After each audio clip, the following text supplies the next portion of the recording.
Hello and welcome to the Labour Social on Labour Social. I'm Graham Hughes, and this is A. Thompson, who's very What's big up, guys? below me. How we doing? I'm only little at the top of the screen. I'm only little at the top of the screen. Well, hello. What a week. What a week. What a fucking week. It's been a big news week. You're not supposed to swear, are you? Big shout out to Peaks Music and Vendetta and Mike Higgins. And Howler Mad Murdoch there, and Emma Price and Dan Martin. Dan Martin's there. Hi, Dan. And turn the blue iris. That's a lovely name. We might be getting. Are we getting a Tansky? Is a wild Tansky? We are. Yes. Boom. That was Speak of the Devil. That was amazing. What were you saying about me? I was just saying, are we getting a Tansky? And then you literally just appeared. We've got a Wayne as well. This looks more organised than I thought. As if by flipping magic. As if by flipping magic. I just say did your well name there. and you appear. Did you say I did well there? That was really magical. No, so Aid kept me on his show until about 10 minutes ago, and I had to tidy the house because I said I'll get the house tidy before Kat gets back. And I realised I'm not going to be finished on doing this before she gets back. So I was like emptying the dishwasher and like tidying away and wiping down all the surfaces in the kitchen. And the place is clean though, but I was a couple of minutes late getting started. Sorry. There is nothing like having to do that. You sit there and you're like looking at the time, going, "I've got loads of time. Oh fuck, she'll be back in 5 minutes." Yeah, quickly hide everything, stuff everything under the bed.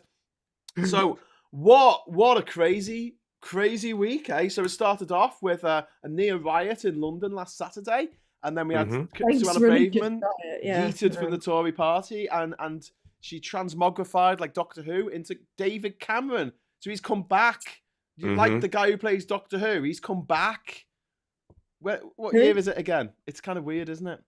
And then we had the judgment that came down about the small boats, which is that sending people to a dictatorship in Africa is somehow illegal. Who knew? I'm glad we spent all that time and money finding that out. And then the government said that they were going to not only pursue this thing that is obviously illegal, they're also going to take medicine away from sick people. Because that's our Tory government, isn't it? Hey, you're not feeling too good. Let's take your medicine away. That's what we does, fam. That's what we does. 2 hours WOO without oxygen. That'll teach you. Oh my God. No, Graham, that will learn you. That'll learn you. That'll learn you, you schlegs. We're already getting the Everton drives in. And also in the news, Everton have been docked 10 points, which they kind of needed because they're a bit shit at the moment. Who? Everton, the team from Liverpool, the original Liverpool team, not Everton Athletic, the other one. Sorry. Number 3's looking up Tantric Nan on Google. Aid, do you want to put number 3 out of his misery? Sorry, Richard. No. Okay. I mean, Brenda. I've been told that I look a lot like Brenda. Brenda. From Tantric Nan. Someone needs to catch me up on this. Someone needs to catch me up on it because I just think age just like years and years and years ago called Tantric Nan.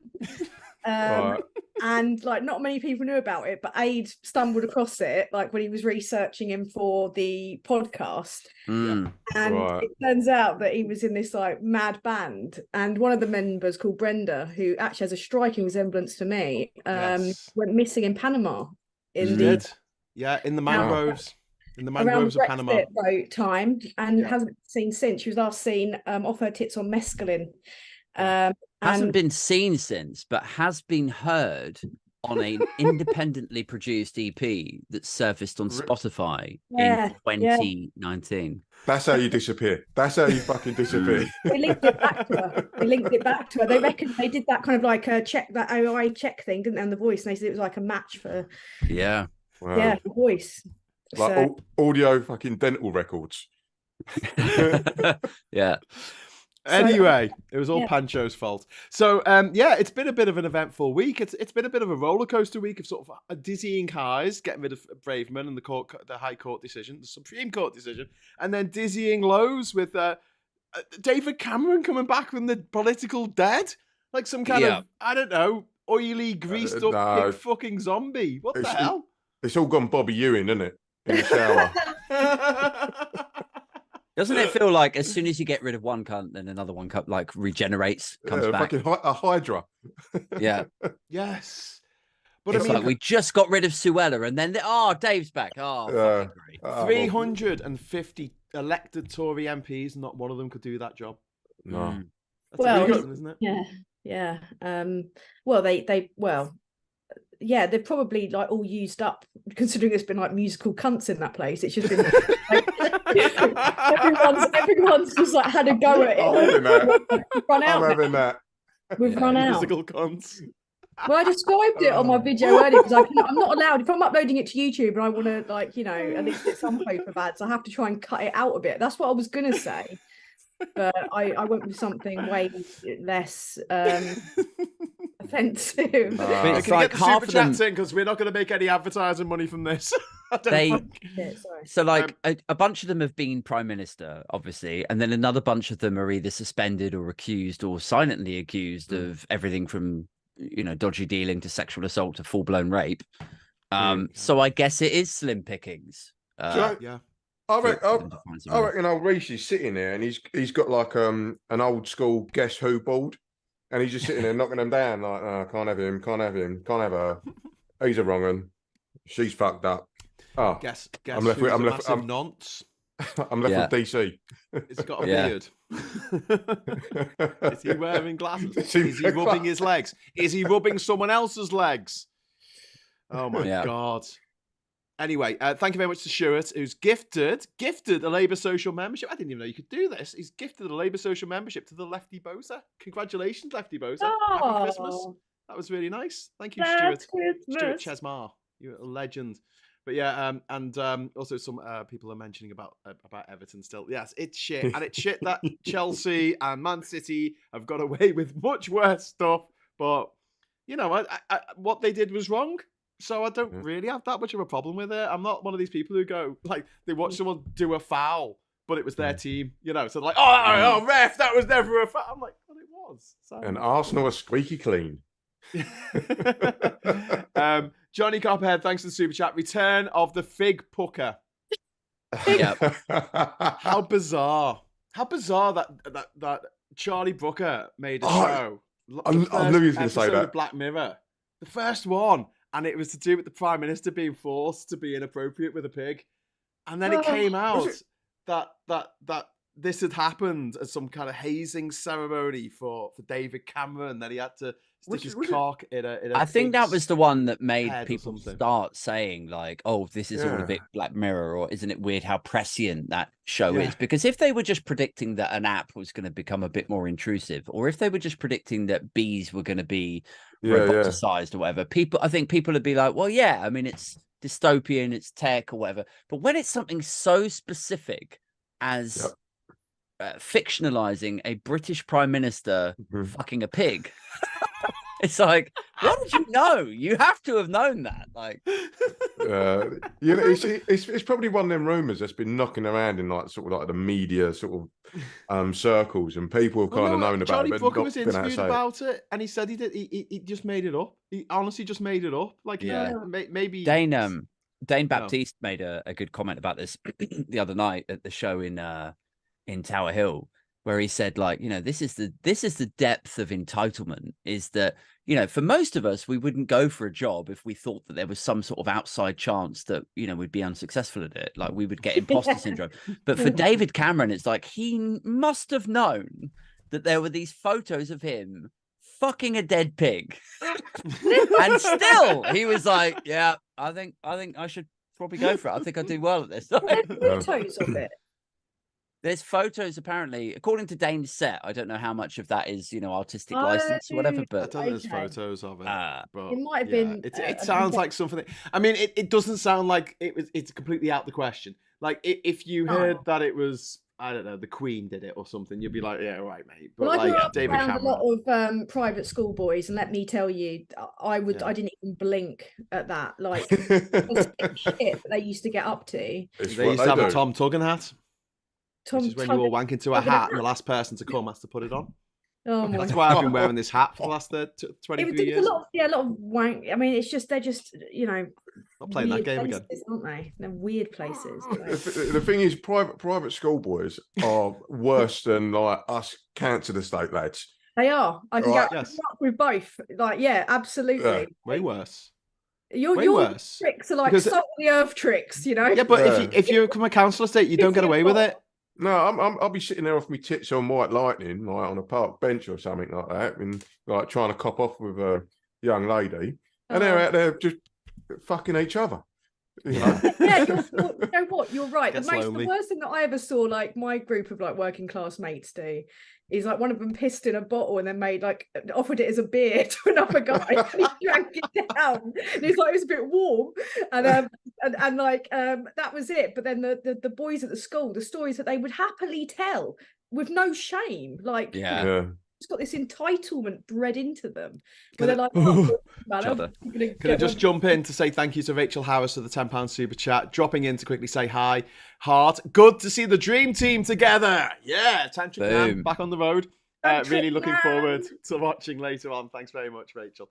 But yeah, I mean, the amount of privilege in the Tory party is off the charts, and it was exemplified perfectly by Charlotte Owen taking her place in the House of Lords, and her saying, what did she say? She said it's been quite the journey.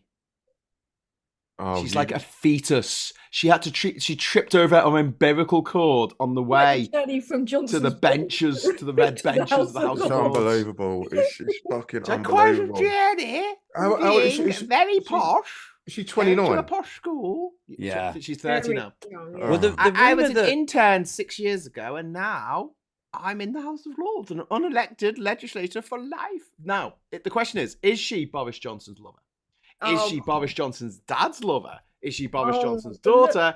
Or is she Boris Johnson's dad's daughter and therefore Boris Johnson's secret sister? I'm going to say all of the above. Yeah. What?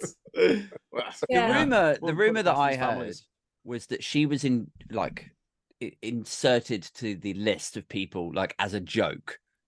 So you had Nadine, you had Jacob Rees-Mogg, you had a bunch of people who you would expect Boris Johnson to be elevating to the House of Lords because they've been so loyal to him, and that she was put on there as a joke, and then for one reason or another they crossed off Nadine Dorries.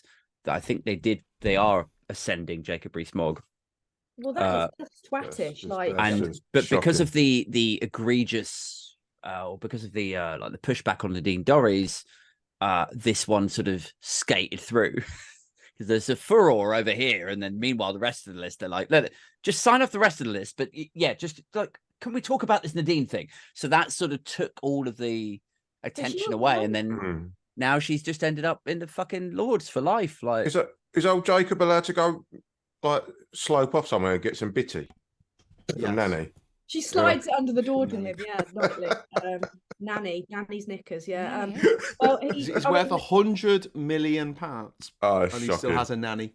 I was thinking the other day, right? Like, it's not like I can just about get my head around why some Tories or some investors, some donors might warm to him. Like, I don't. I think he's gross. But I can get like financially, sociopaths, donors, like I can see why they might warm to him. But what really blew my mind for like the 5 seconds that it inhabited it, I was like, how the fuck has somebody actually had sex with him? That's what I think. I don't imagine him having anything down there. It's smooth, like a bloody Porsche's bonnet to me. I can't imagine. like a Ken doll, just that smooth area. Yeah, just smooth, like like those Batman figurines when you were younger. Like stop fucking guys. Like, how is that a turn on to anyone? God. Like, I'm not saying, like, let's judge people in terms of their sexual attractiveness. I'm just saying that specific one guy. Let's judge him. One guy. Yeah, he deserves it. God knows he deserves it. But that's Stuart has said he's a pre-industrial gimp. He reminds me of argue with that. I don't know if you've seen. He's been over here doing the rounds. Ben Shapiro and that whole when he did that WAP. He did that video on WAP. Oh, Helium Man. Who sounds like he's on 1.5 at all times. Yes. And Jacob Rees-Mogg sounds like he's on half speed at all times. Yeah. Maybe they should get together. Always had a stroke. Was it Ben Shapiro who made that comment about like, but he sort of outed himself as though he'd never made his wife come? Yeah, that was the wet ass pussy video. Yeah. He did an analysis on that, and then everyone on the left just absolutely rinsed All the ones him. around him are dry as a bone, mate. That's he's the guy at that famous meme video of saying, well, you know, if the sea levels rise, people will just sell their houses and go somewhere else. And then someone like smashes through the wall and screams, "Who's gonna buy them, Ben? Fucking Aquaman!" Yeah, the man from Atlantis. Atlantis. Bloody Aquaman. But yeah, Captain Bart Roberts, thank you very much for the £5 super chat. Cameron stuck his willy in a dead pig's mouth. That's as part of the initiation. Then it was done by others of the Bullingdon Bullies. These people used to go to restaurants and smash them up and set £50 notes on fire in front of homeless people. I hope that pig got an STD check. Jesus. Yeah, I mean... And somebody asked how old was the pig, to which Colin replied, Cameron was in his 20s. Well played. I'm loving the chat tonight. The chat is quality. Yeah, they're on fire, man. They're upstaging us. Fuck up. We need to get all the chat people on the This is our fucking show. Yeah. Stop being funnier than us. Stop being funny, you dicks. But no, it wasn't the only... Charlotte Owens wasn't the only one that was a kind of shocking appointment to the House of Lords, because there was those dickheads from Partygate. I mean, you've got Bailey. I mean, most of the people I think that tried to cover up for Johnson on that. But yeah, most of the people that were involved heavily in partying, whilst all of us lot were, you know, watching funerals on Zoom, losing people, whilst our NHS were like trying to save people and dying. Those people have been given like honours by Johnson, who shouldn't have even been given an honours list. The fella's like devoid of it. He shouldn't have been given anything apart from like, I don't know, I don't know, what would have been like a fitting send-off? Like everyone that was affected by COVID, you know, just being able to slap him about. That would have been like a fitting send-off, I think. Just sit him down in a room and just let him do what they want. Lady Benjamin. I think people would still be queuing up now to do that. Oh, I'd put a disguise on. I'd go round. That's a queue I'd join. Like that's a queue that I would fucking mask on, and then just take it off. Oh, it's me again. Yeah, exactly. And like, you know, stop the Queen's dying and all that mourn porn. Like I would stand in a queue for like 12 hours just to, you know, just twat him. Pornography. Look at me, bit. Well, what about the Tories last week? Who all had a picture of them kneeling down and planting a poppy. There was about like 6 or 7 pictures of different Tory MPs kneeling, taking the knee. Oh, you can't do that. And these are the same people who whinge on about virtue signalling. Oh, don't be nice to people. That's virtue signaling. And they're going around with this big flower to go, look how upset I am. Look how compassionate I am for the people who lost their lives in Passchendaele. I'm that person. Whilst inciting the far right, yeah. Yeah, while inciting the far right to go and kill police officers. 9 people, I think, 9 police officers got put in. 9 injured, 2 hospitalised. 2 hospitalised. Yeah. Because of Suella Braverman. Yep. Now, why isn't she in jail? If I did that, if you did that, Wayne, you'll be in jail now. I'm surprised Of course I would be. Yeah. Oh yeah, you'd be the first, mate. I'm sorry. Yeah, you'd be fucked. Like you'll never take me alive. This is what the rich and powerful get away with. It's just, it's absolutely shocking. No, it's and the fact of the matter is that it was stated that the march was going nowhere near the cenotaph, and all them dickheads turned up at the cenotaph, and what a disgrace! And not one poppy to be seen. No, because it's all pork lads, you know, trying to make themselves look all, you know, look like the daddy. They're just all lunch no punch and a bunch, you know, my country. Wheezing, walking. I saw this really, like they did a thing on Joe online. They was interviewing this guy that was going, no, I'm not going to be. We'll police ourselves. We sort everything out. And they were showing a clip of him pissed up, jumping in front of the police. Oh my God. Did they? They showed the follow-up. Oh, I didn't see the follow-up. Oh, it's hilarious. I love that they bothered to follow him and then like the before and after. No, but they didn't follow him. They used footage from the news. Oh, right. So basically, this guy's just sitting there, all sort of like, you know, salt of the earth and all that caper. And he's going, "Oh, we'll police ourselves. We won't be doing this. We won't be doing that. This is an English thing and all that." I was like, "Oh, fucking here we go." Oh no. And then they did like a picture-in-picture of him jumping in front of the police, like, "Oh, Yeah. One of the best bits was when they got to Chinatown, right? The mob had started kicking off, trying to like access, which was always going to happen, the other march happening. Yeah. And Tommy Robinson decided it all got a bit too much and jumped in a pride taxi. Yeah, he done one, didn't he? He done one. It looked like pride colours. Pride taxi. Brilliant. This is what gets me, man. It's like it's not that people get caught up in whatever the campaign is that they get caught up in. It's that they can't see the chanceness of it. Like, so if you take Tommy Robinson leading people into that, like being a sort of figurehead, he just got back on Twitter that week, and one of his first tweets was like, you know, be there on Saturday. It's like you're fighting for England or something like that. Now you get there on Saturday and it all kicks off and he jumps straight into a cab and like leaves you. You should be thinking like that's not even critical thought. You should something base level should kick in at that point. Hang on a second. Solidarity, Reg. Solidarity. But the thing is, he's done exactly the same as Trump on January 6th. Yes. He's like, let's go down here and fucking have it. I'm going home now. Bye-bye. Or see you later. like the other example I was going to get to was like, so Nigel Farage like did this big thing about like, look, we're going to do the march from here all the way down to London. It's the Brexit march and blah, blah, blah. And you could go onto the Brexit Party's website and you had to buy a ticket for it. Like, oh, Jesus. Rock up. And then Farage is there with his, you know, his arm fucking back looking like someone's geography teacher and, you know, a rainy afternoon with an umbrella. And he's like, right, we're going to march for the blah, blah, blah. People start marching. These old gammon guys, you know, probably got arthritis in their legs and so, oh, we're marching for Brexit with Nigel. Nigel gets in a fucking private helicopter and fucks off. And that's no, that's how you do it. Fuckers are like, oh, we're going to march all the way down. It's like, oh my God. That's a proper mic drop moment. Well, right. Have some fucking carry on, lads. Have some self-recock inspect, you idiots. Like, what are you playing at? Did I tell you of what I did to try and sabotage that march? You know, any few people that dog turn up. Didn't people like buy tickets for it or something? No, I don't think they did. Maybe they did, but the website was called something like march2leave.com.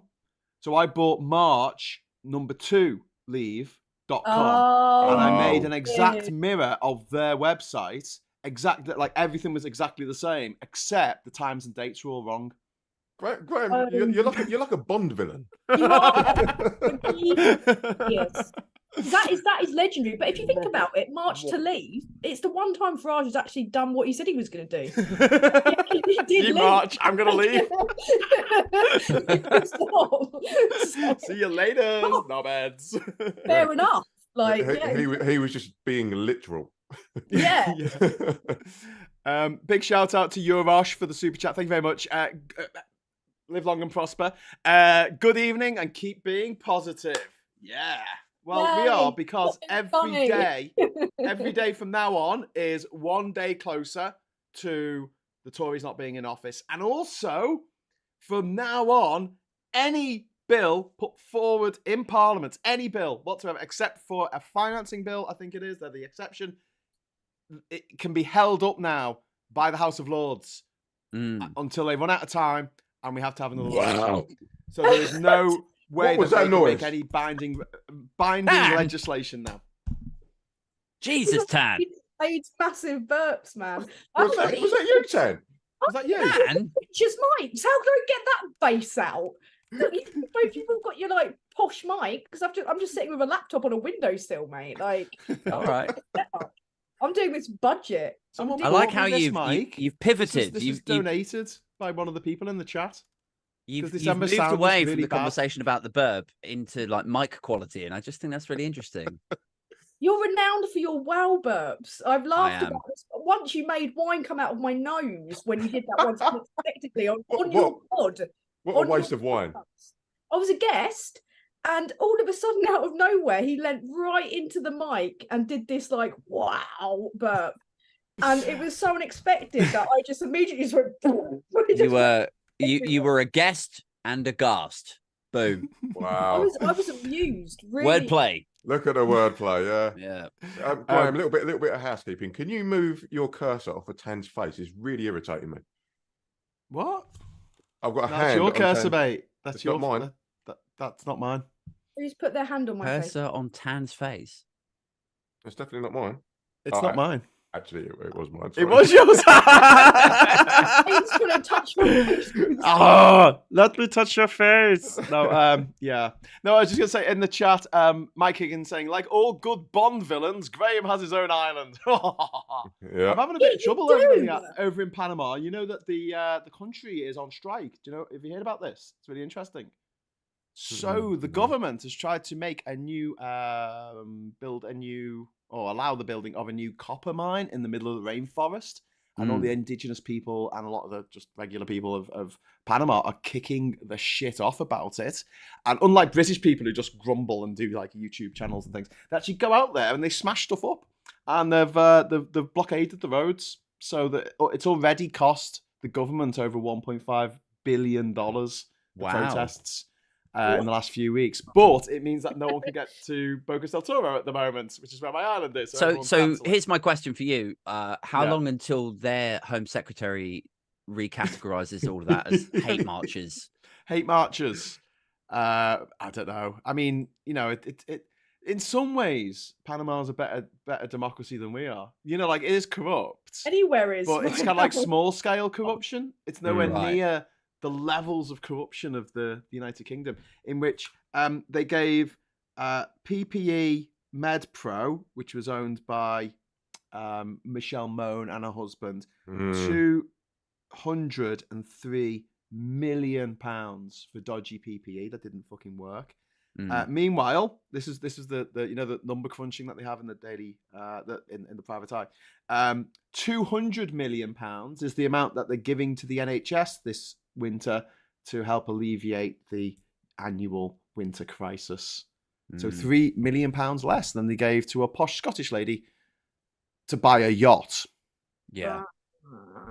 I was like looking this week I've been looking for some sort of like email service or like API or like something that can alert me to upcoming political events, and in so doing I was trying to find when the Baroness Mone inquiry or like investigation or some sort of date that is happening in the next month or 2 months or 6 months. Like, what is the date that we need to keep an eye on to make sure that this is handled and that they're held accountable?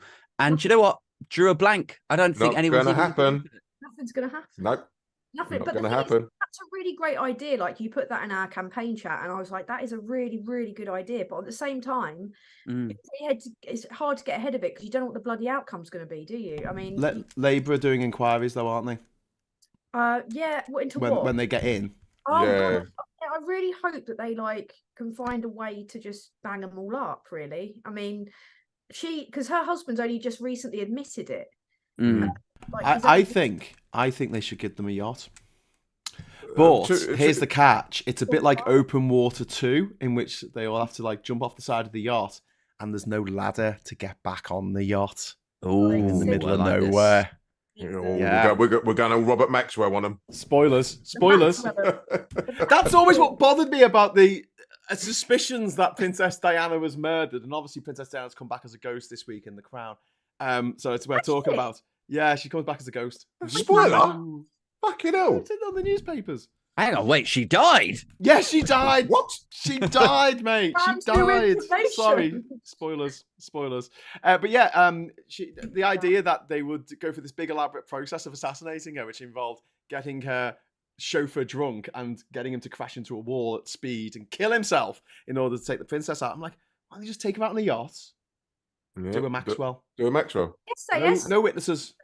I'm going to get everyone's going to think I'm a conspiracy theorist again now. But here we go. I think the royal family did do her in because her body. What a stupid way to do it, though. Why don't they just push her off a yacht? There's all those theories because I watched that documentary recently, a proper one, not one on YouTube. Trust me, one on telly. And Go on, then. About how there's always been talk of like other people seen at the scene, like motorbikes and someone like shooting in and it all being covered up or whatever. But it could be bollocks. I mean, no one really knows. But it sounds like bollocks. It sounds like bollocks. There were a lot of paparazzi. They're not really well known for keeping stum about stuff. The thing that convinced me, and I'm sort of 50-50 on it. I'm like, let's stay open-minded. I wouldn't rule it out. But like the thing that leans me into the conspiracy theory stuff is like that the CCTV from that tunnel was just like inexplicably off. And I'm like, why the fuck would that be off? You mean like the Pentagon? Yeah. Oh God! Look, we're not going down this route, guys. No. There's another car. Look, was at the just scene, because she was famous doesn't mean she can't fucking die. Okay, I get pissed off. Oh, Elvis can't die. He's famous. I saw him in the supermarket. There's loads of holes in this. Honestly, there was a guy who was driving a car that was seen at the scene that was like went missing, and then the car was burnt out. You've got to watch this documentary on. I think it was ITV or something. It was on. There's fishiness to it. Talking about weird fish or anything. It was a real one. It was a proper one. But Tan, were you there? Yeah. I was a small child just sitting in a prison.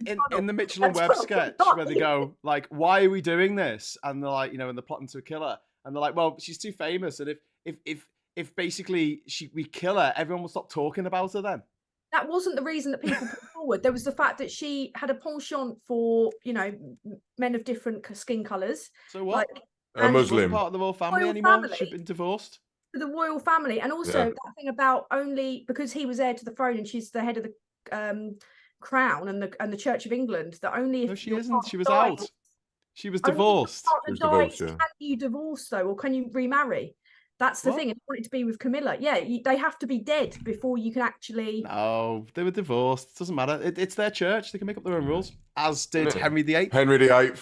And Queen Camilla was never supposed to be our queen, was she?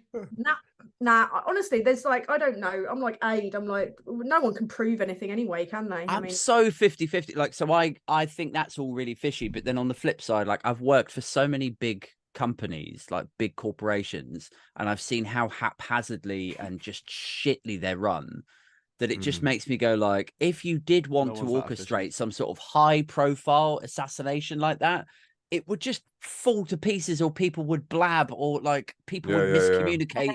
Somebody would fuck it up. Absolutely. I'm really on the fence. Can we get a super chat, Graham? Thank you. I was just going to jump in to say thank you very much to Daniel Martin for the super chat. I'm getting sick of the Labour has blood on its hands brigade. Hyperbolic nonsense, as if anything they say will have any effect on the situation. I fully agree with Daniel. Agree with you on that. I agree with you as well, because like as I put forward, Peter Kyle's like perspective on a Newsnight really summed it up well. I think he was bang on the money there, because they are the opposition. They have very little power, but they're going with international law, like the international community on this, in terms of the only practical, possible, applicable outcome in terms of what they can try and get. And it was like a ceasefire, but not a ceasefire. That's the way that they were. It was like the word they used, Tan, in what they put forward was they wanted to see an enduring cessation of fighting. A ceasefire in all but name. And actually, no, that's better than a ceasefire, because that says enduring. A ceasefire just means you stop firing at each other for a bit. This is an enduring cessation of fighting. But it's also a semantic fucking argument. It's basically ceasefire with flowery language. Precisely, and it's more than what the Tories are doing. At least they're trying to actually do something. And the Tories are just sitting back going, what we can do is we can cause a race riot out of this. We can like divide the society. We can turn Muslim people against Jewish people, and we can like increase racism. That's the take the Tories are taking, whereas Labour are trying to actually practically come up with a solution, and they're getting shat on. And it's like, what the fuck? The problem with this is that it deflects all of the scrutiny and the blame away from the government, who are basically the fucking BNP. It winds me up. So I agree. I agree, but also, I mean, look, let's talk diplomacy. If you want to get some hostile nation on side who's currently going out and committing bloody war crimes, you've got to approach it in the right way, in a way that they might respond to. But like, here's my thing with that, Graham. Is like, So I agree, and I would like to see a Starmer-led opposition, like really pushing for a ceasefire. But I feel like we're so drunk on British exceptionalism in the UK, and it's never been more clear than the fact that we're pressuring the leader of the opposition to voice where his stance is and where the Labour Party stance is. Like that's going to have any real impact on, like, and as Tan was saying, and as the original question or the super chat was saying, it's like it's going to have any sort of material effect. It's just fucking not. Like, nobody's going to listen to the leader of the opposition in the UK, this cut adrift island. Yes, we have some influence on the world stage. No, it's not enough to actually exact a ceasefire within that region. The only people that Israel will listen to in that scenario is the US. Yeah. And the US aren't doing anything. And we put the US's nose out of joint when Gordon Brown back in, was it 2009? When he asked for a ceasefire back then, and he proper sort of like pissed off the US because we were sort of like going, no, we got to stop this right now. And he went completely against Washington and what Washington wanted, and he was ostracized for it. So now, Republican then, weren't they? That was like was that Bush, still Bush then? Bush, yeah. Bush was never going to go for it, was he? I mean, but the thing is, even America. I mean, even if America and the UK both said to Israel, just stop it, there's no guarantee that would even happen anyway. But the point of the matter, the fact is our actual government aren't doing anything. So what hope have the leader? I think it's probably because people expect better and everything left and of the opposition, and they're thinking, well, but the thing is, on personally, I have been calling for a ceasefire for weeks. Like, what I think is the only moral solution to this is to call for a ceasefire. But then there's also the aspect of, in terms of Labour's position, what is actually possible to achieve. And that is the thing. And it's so emotive because we're having streamed into our tellies every day unspeakable suffering, and we all feel hopeless and helpless. Can't do anything about it. But I think it's very stupid to ignore public opinion on this, because the last time that Labour did ignore public opinion, it didn't really, over a war, didn't exactly go in their favour, did it? Oh shit! But then there's also the fact that what they're doing is actually going to hopefully just try and just make it just stop for a bit. That's their plan, is just to try and make it stop for a bit. And I think their hope is probably that that might kind of cool the tensions a bit. And there might be, because it's going to be a process, isn't it? It's going to be stages. You're not just going to immediately get the ceasefire. But then also, on the other hand, so many people are dying every day. It's a horrible situation. It's a mess. Yeah. It's just hopeless, isn't it? I just want to jump in to say thank you very much to Captain Bart Roberts, who says, I was going to get that one. Randy, woo-wee! I don't know if Captain Bart Roberts has just fallen off a cliff or he's just having a good time. But either way, I'm glad you're having a good one, Captain. And I just want to address one of the questions that was asked about Owen Jones and Novara Media. And I'll say this about anyone on the hard left who is spending all of their time slagging off Labour and slagging off Starmer. That's really nice that you've got the privilege to be able to think that you're going to survive the next 5 years.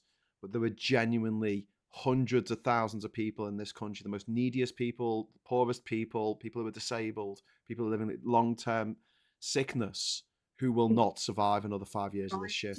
The Tories are trying to take medicine away from poor people.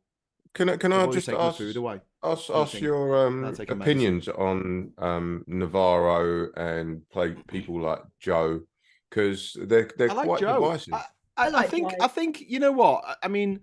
You can knock Labour now and again. We knock Labour comms on this channel all the time, and that's what we do. I'm a massive Starmer fan.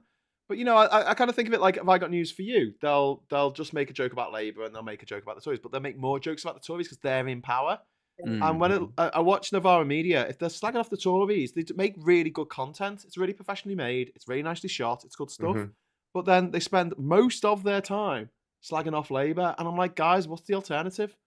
And like I say, it's very nice that you have the privilege of thinking you're going to survive another 5 years of this, but so many people don't. We don't have that privilege.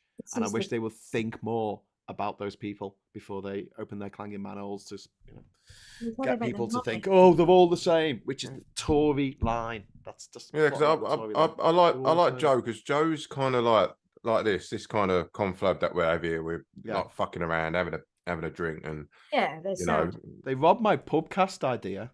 I was making podcasts yes. back in 2016. Oh my God. How did you not sue him for gimmick infringement? I don't mind. It's fine. You know, it's a good idea. You know, that's the way I think. I've got. If you like that idea, I've got others. They are Ava Santina and Joe Ollie Dugmore, sorry, are like generally sound people. I like what they do. I mean, they have on occasion totally ripped the piss out of Labour, but they do it in a funny, meme way. So it's like fair enough. I mean, at least they're creative with it. And it's like, well, and it's not all the time or relentless, but with Novara Media, I think there's a kind of a bit of a left-wing client journalism aspect, because their subscribers expect a certain style. And a lot of them are pretty kind of like hard Corbynites who just will not let it go. Massively. And they've got to kind of like feed into that to keep the subs up. Some of their journalism broadly is, as you say, of a high standard, like, but there's that aspect of it. And then there's also the aspect of like people like Jones are ultra privileged. He'll be fine either way, no matter what happens. Whereas most of us lot won't at all. Oh, did Owen Jones go to private school? No, I don't think so. But he's not. He's right. one I of said us. that to him when I met him, when we had that big argument at the Labour Party conference last year. I said to him, "You're one of the few people who write for the Guardian, you know, who isn't posh, who isn't one of them, you know." I've met him a couple of times, and he one time it was randomly. I was driving through Westminster, and he was interviewing Diane Abbott. Really? And it was 2 weeks before he was on the panel. James O'Brien used to do a show called No Pressure to Be Funny, which was kind of like a sort of "Have I Got News for You" kind of thing, comedy current affairs show. That's how we met, to be fair. And you do know that Wayne is like James O'Brien's Bezzy. I do. Yeah. Let me quickly finish, and I've got something for you, Graham. Okay. So yeah, I saw Owen, and I pulled over. I was like, "Hello, mate, you all right?" And this was when my ex was pregnant with our youngest, and our eldest. And I said, "Mate, we was at the Soho Theatre the other week." And he's like, "Oh, fucking hell, how are you getting on?" And I was like, "Yeah, I'm good, mate. I just found out my missus is pregnant." And it was like a nice little chat. Diane Abbott scarpered. And yeah, he was good.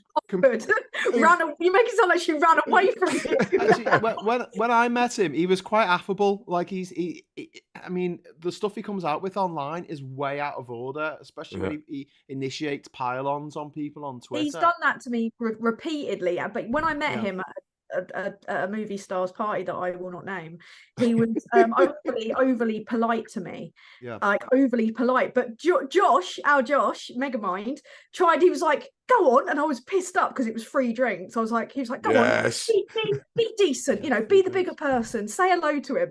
And I was like standing there, and then we made eye contact, and we were like, "You all right? Having a good night?" Yeah, good night. And then Josh was like, "I was so fucking wrong." Like, that was the most awkward thing I've ever seen in my life.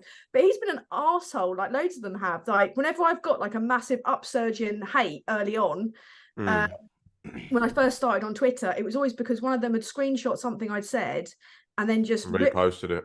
And then sent all of their really misogynistic, problematic trolls over onto my page to just... You know, they've made like really horrifically misogynistic memes about me and all kinds of stuff. They're not even funny. That's the annoying thing. They're not even funny. If they were funny, I might at least go, you know, yeah, fair enough. But no, they're not. There's no humour in the cruelty. That's the most offensive thing about it.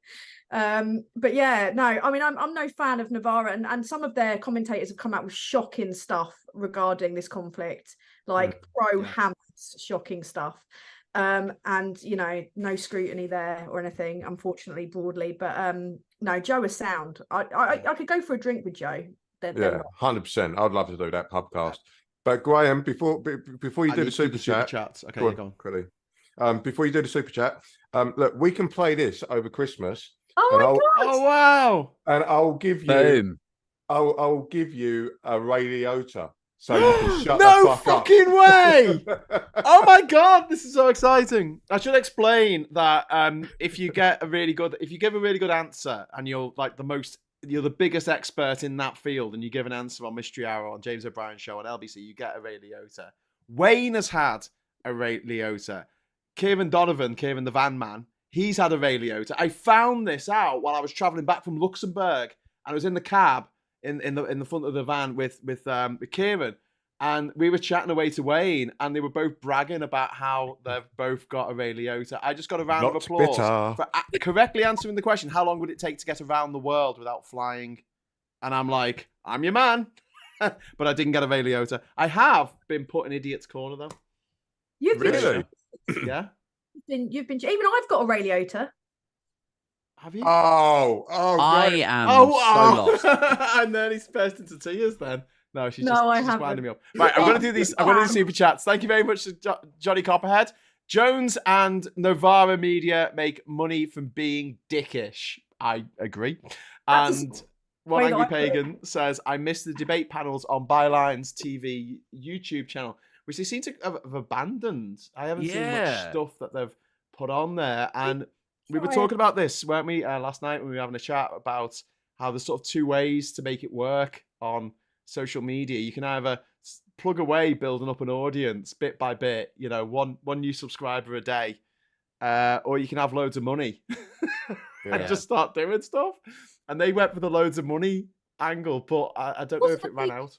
Scale thing. I mean, they were in the building they were already in, and to be honest with you, the place where you went in to film for Byline, it looks bigger than it is. It's like actually like a very small room. It's like no bigger than my lounge. My lounge isn't large. Like it's quite a small, warm, very warm room. So you were very close. I mean, you were in touching distance of like the kind of production setup. It was very small. It was, oh God, how big would you say that room is, Aid? Like 5 meters by... Yeah, it's pretty tiny. Like, I mean, and you're not kidding about like the production setup. It's literally like the table and some cameras facing you and like a bit of lighting, and immediately behind the cameras, it's like all the sound desk and like everything else. It's like very like you felt almost claustrophobic. I felt quite claustrophobic in there, and but it's I mean, we're talking about, you know, trying to set up something like that of our own in the coming months. It's in like talking stages, but our campaign, like the Stop the Tories Vote lot, we are on it. We're like gearing up for the election already. There was that talk, wasn't there? There was talk of a small boat selection. And I'm like, please, just whenever please just give us the election. Like it's amazing that they're still sort of perpetuating this. Like this is a campaign. This is a pledge and a strategy that they've been pursuing for over a year now. This obsession with small boats, and it's obviously not resonating with the public because they're 24 points down, and they've been 24 points down all the way back since they tried to disband the Standards Committee to get Patterson off. Like this has been a consistent lead this whole time that you've had like Lee Anderson, Suella Braverman, whoever else banging on about small boats. It's not made a fucking dent. It's not moved the needle at all. And yet they're like, well, do you know what? Might have to be a small boat selection, guys. Like, I'm like, I mean, please, like, it works quite well for us. I don't think it's going to work well for you, but it's like they're trying to find what is the right wing red meat that we can latch onto that's going to get us somewhere, some traction, something. And I hear conversations in the pub, and I'm like, oh God. The best thing they could do, they're the people they're going for. If they really wanted to like move the dial, this is going to sound a bit crazy, but if they came out and they said, look, we tried Brexit, didn't work, we are now the party of Remain, I honestly think that needle would move quite erratically. Like it would. Yeah. You would see it move. The Tories. And Labour would be fucked. They'd be like, the Tories. Yeah. I wouldn't vote for them because I wouldn't trust them. I don't think anyone under the age of 50 who's sane is going to vote for the Tories. I wouldn't trust them either. You wouldn't trust them. We wouldn't. But put yourself in the position of a load of, you know, home counties, formerly Conservative types, people who were considering Labour, but you know, it's people would move back towards them, especially if you've got like a David Cameron in there. Oh God, they dug him back. I mean, there's also another thing that is a really, I know it's quite out there as an idea, but they could have just tried, you know, fucking governing properly. I mean, that could have been, you know, they could have actually just, you know, done things properly, and then they might have retained power. They threw away the keys to the kingdom, almost quite literally, like just by being shit and corrupt and useless and pointless. If they had just done their fucking jobs, nobody would have had a problem with them.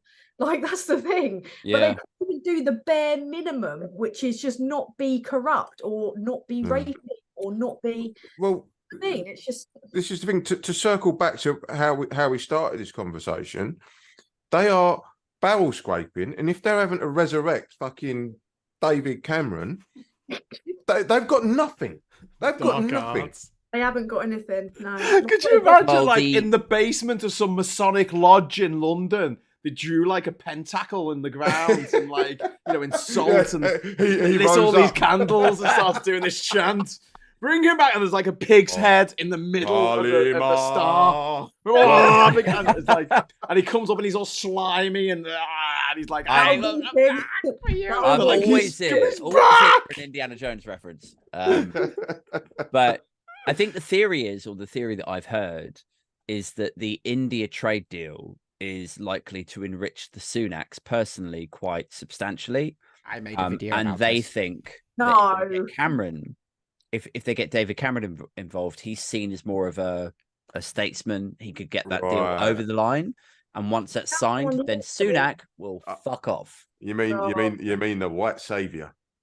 He's going to come in and resurrect. Seems that way. That's exactly what's going to happen. So he has £700 million in his joint account with his wife. £700 million, nearly all of which is shares in Infosys, the second biggest tech company in India.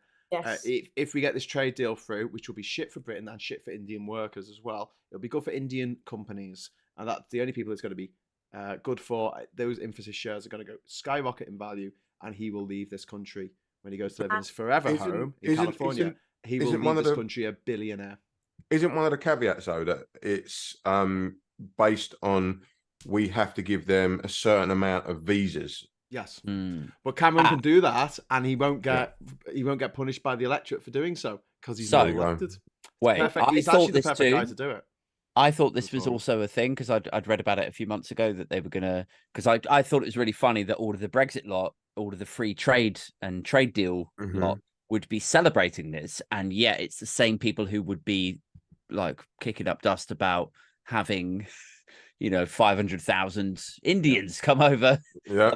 They would be potentially upset about that. But actually, I looked into it the other day, and the visa situation with the trade deal at the moment, and I suppose it's subject to change, but it appears to be only intercompany transfers. So if you work for Infosys in the UK, you can transfer out there and vice versa, and it wouldn't be so hard to get people from IBM here to move over there. And, okay. Back and forth. So I don't think it's as volatile and what's the word? Emotive for that part of the electorate as perhaps I thought that it was originally. Okay. Tom's message there to say that she's popped the loo, which is supposed to be just secret that only we were supposed to see. Actually, just went out live to everyone. Oh, did it? Yeah. I was going to say. I thought when don't tell her. No one tell her. All right? One angry pagan. Thank you so much for the super chat. Sorry.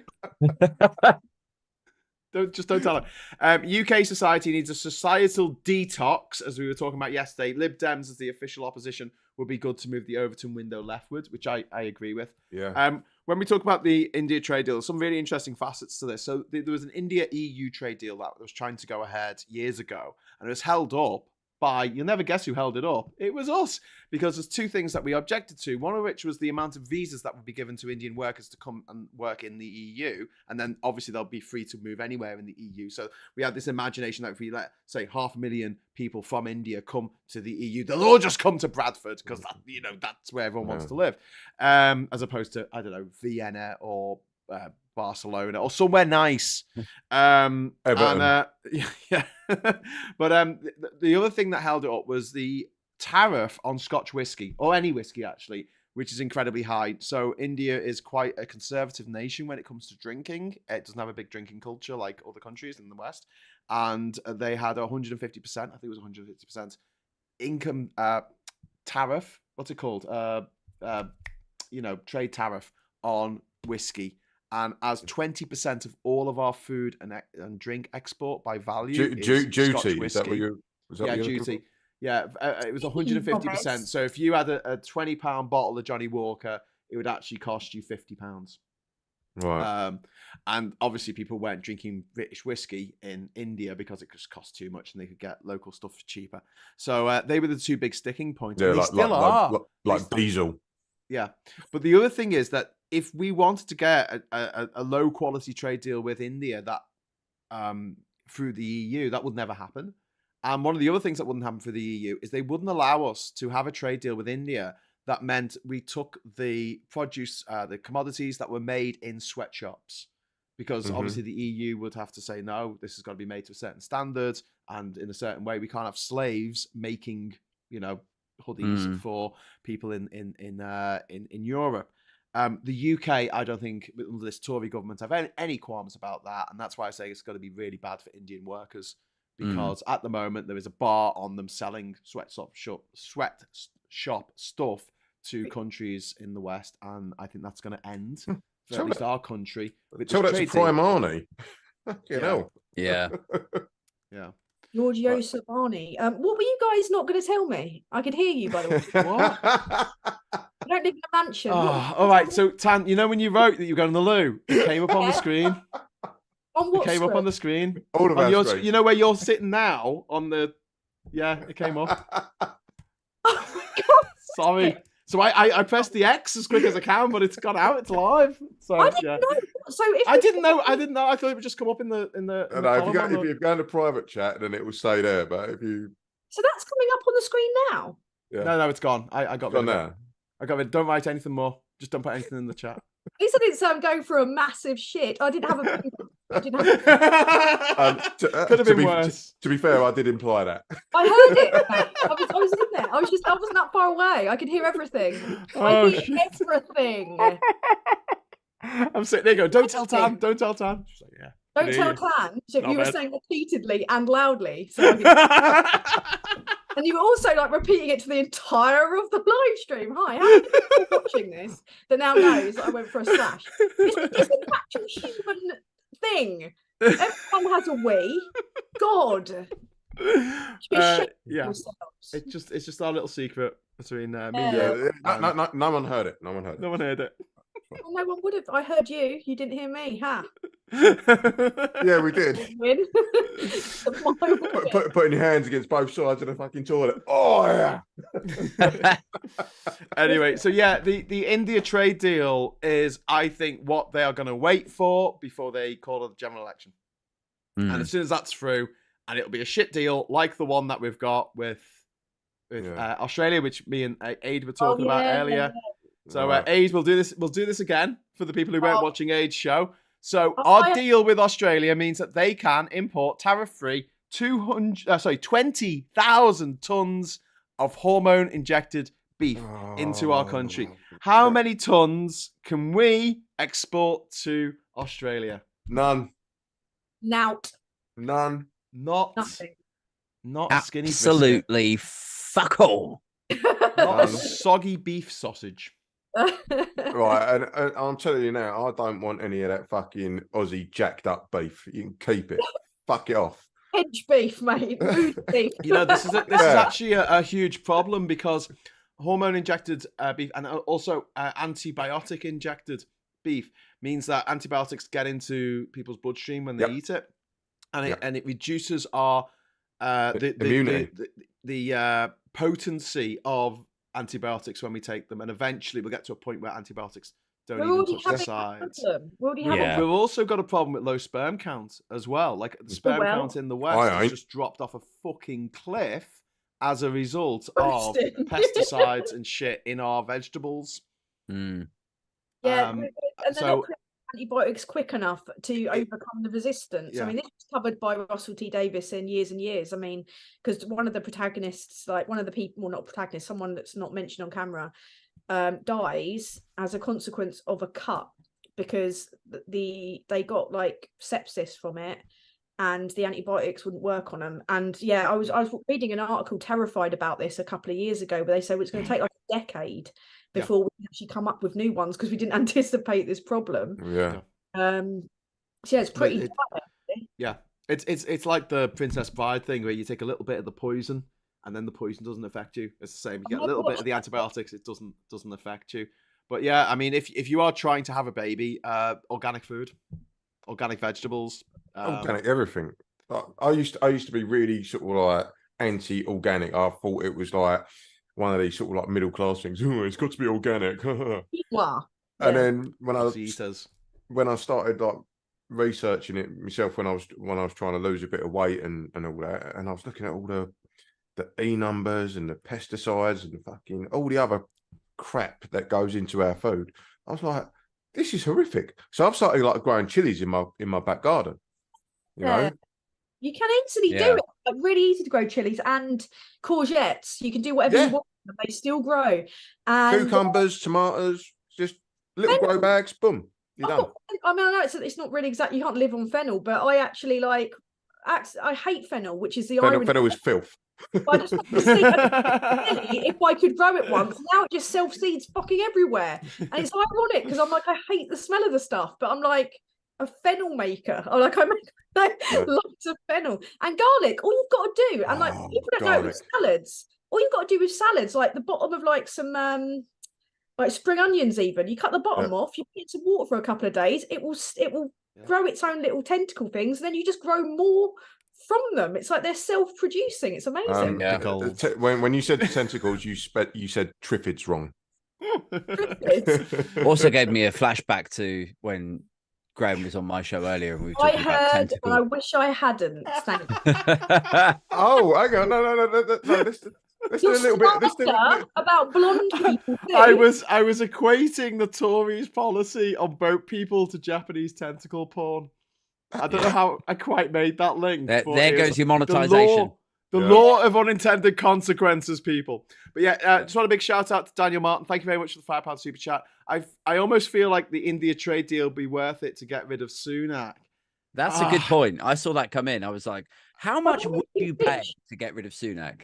I think it's too much. I think it's too much because don't forget, this isn't just going to fuck things up for British retailers, British industry, British commercial operations and businesses. It's also going to fuck things up for people living in India who are already, they've got it pretty bad in a lot of places in India that are impoverished. There's still shanty towns in India. I mean, New Delhi has been just under 9 months of constant smog this year. It's just been absolutely horrific. Yeah, thousands of people are dying just because of the air quality, and the government can't be asked doing anything about it. Well, also, sorry, I was just going to say, it's probably worth focusing on. So once you remove a Boris Johnson or you remove a Liz Truss or a Rishi Sunak, it really is like cutting the head off a snake, but like the snake is it will still survive and regenerate. Like it's not the leader. I mean, the leader, like they're always sociopathic fucking monsters, but it's the machinations that support them. It's the donor structure. It's the whip culture. It's the way that these the think tanks, the mysteriously funded think tanks, like the whole thing needs changing, rooting out, rebuilding. Can't we send them all to Rwanda?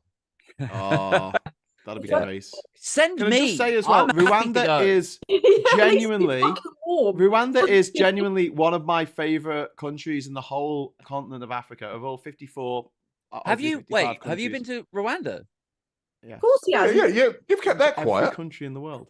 You've been to every country in the world. I've been to every country in the world. Yes. You should write a book about that. And Burundi.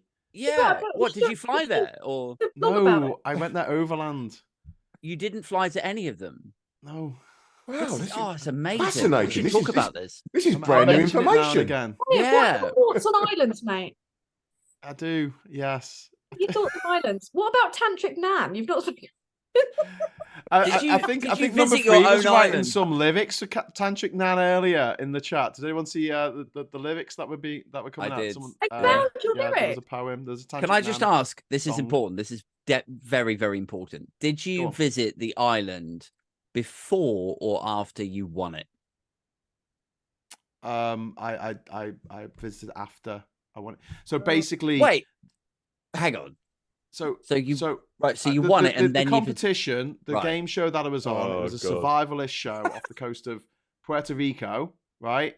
And I won that, and basically they put me in touch with a guy who was a Canadian island broker, Yeah. And he had a budget, and we looked at different islands, and most of them were like in the middle of a frozen lake in Canada or something. And then there was this little mangrove island in Bocas del Toro in Panama, and the prize money wasn't enough to actually buy it outright. So I did a deal with the guy who owned it. I was just going to stay there for a year. You probably could have bought Canvey. No, it's cheaper than getting a house in the UK. Oh my God, cheaper than getting a flat in London. You wouldn't want to buy Canvey, trust me. Yeah. Jesus. So I spoke to the guy who owned it on on Zoom, and it was featured on Ben Fogel's New Lives in the Wild. So I had a good idea about what the island was like. This is middle class public school boy. Yeah. Yes, Ben Fogel did go to private school. Is there any way we can start this story again? Yeah. No. Go on. Right from the beginning. Go on. No. I don't know why we got taken off course, because I just wanted to read out Lil Richie's comment. Chris Hemsworth is the only Aussie beef we should be importing. I agree with that. I'd argue with that. I would climb him like a tree. Oh my God. I'm thinking out loud repeatedly there. That's really disgusting. What do you do to trees? Climb them. Leaf Hunter says, I thought Africa had 55 countries. There's 54 members of the UN, but then you've also got Western Sahara. And I did go to Western Sahara, but that's kind of like the Of course you did. And also the Somaliland, which is a breakaway republic of Somalia, which used to be old British Somalia. Where did you not go to? Be honest. I didn't go to Greenland because it's owned by Denmark, but I did go to the Faroe Islands. I didn't go to Antarctica because it's not owned, it's not part of the UN. Yeah, but you've still never been to Canvey. Go to Guadeloupe or Turks and Caicos or Cayman Islands in the Caribbean, or the ABC Islands, Aruba, Bonaire. Did you ever go to Montserrat? No, I didn't. I sailed past it, but I didn't actually go to Montserrat. That's a British territory. I did go to Bermuda. That's a British territory. Patagonia? No, I didn't get that far down. Is there anywhere that you went to where you were like now, years later, you're like, I actually don't know if I went there. I have no recollection. Yes. Where's that? It's quite a few. The thing is, I was filming it all while I was going to these places. I could always watch it back, but I have horrific imposter syndrome, so I honestly don't feel like I did it. Right. I can look at my Guinness World Records and go, yeah, I definitely did that. And I can look at all the footage and the photographs and the TV show and everything. But it feels to me genuinely like I watched a TV show of someone doing this thing. Yeah. And it sounds a bit weird, but like, that's cool though. Like, it better that than you being an arrogant wanker. Yeah. Well, yeah, that too. Although he also achieved that in the Guinness Book of Records. So it's like, I think he's an appendix on his world record. Leaf Huntress is saying Sao Tome and Principe look nice. That was one of my favorite places. That was a little island nation off the coast of Gabon. We sailed there on a boat while Ali Bongo was getting elected in 2009. For people, is that even a real person? That sounds like a son of Omar Bongo, who ruled the place for 43 years or something, and his son took over. Ali Bongo, also a children's magician from the 1980s, but a different guy, same name. Very cool name. Yeah, but he wasn't in charge of the Congo. Oh, I can't believe you did that. I tried to not say anything about it. It's next door. It's next door. And I can guarantee you they don't drink Umbongo in the Congo. Oh, God. I checked. That is a terrible note to leave on, but I am going to have to leave now. No. Yeah. I got to run inside, man. There you go, Graham. Look what you've done. Oh, shit. I'm so sorry, Aid. No, I got to go in. The kids have been crazy, apparently. So thank you so much for having me on again. You're welcome. Thanks for having me earlier. Yeah, take care, guys. I had you and you had me. All right. Bye. Thanks, Aid. Dirty boys. God, we're a bit sparser now, aren't we? We're sparse. Yes. There's a big black space. I don't like the black space. I have to do something about that. The black space.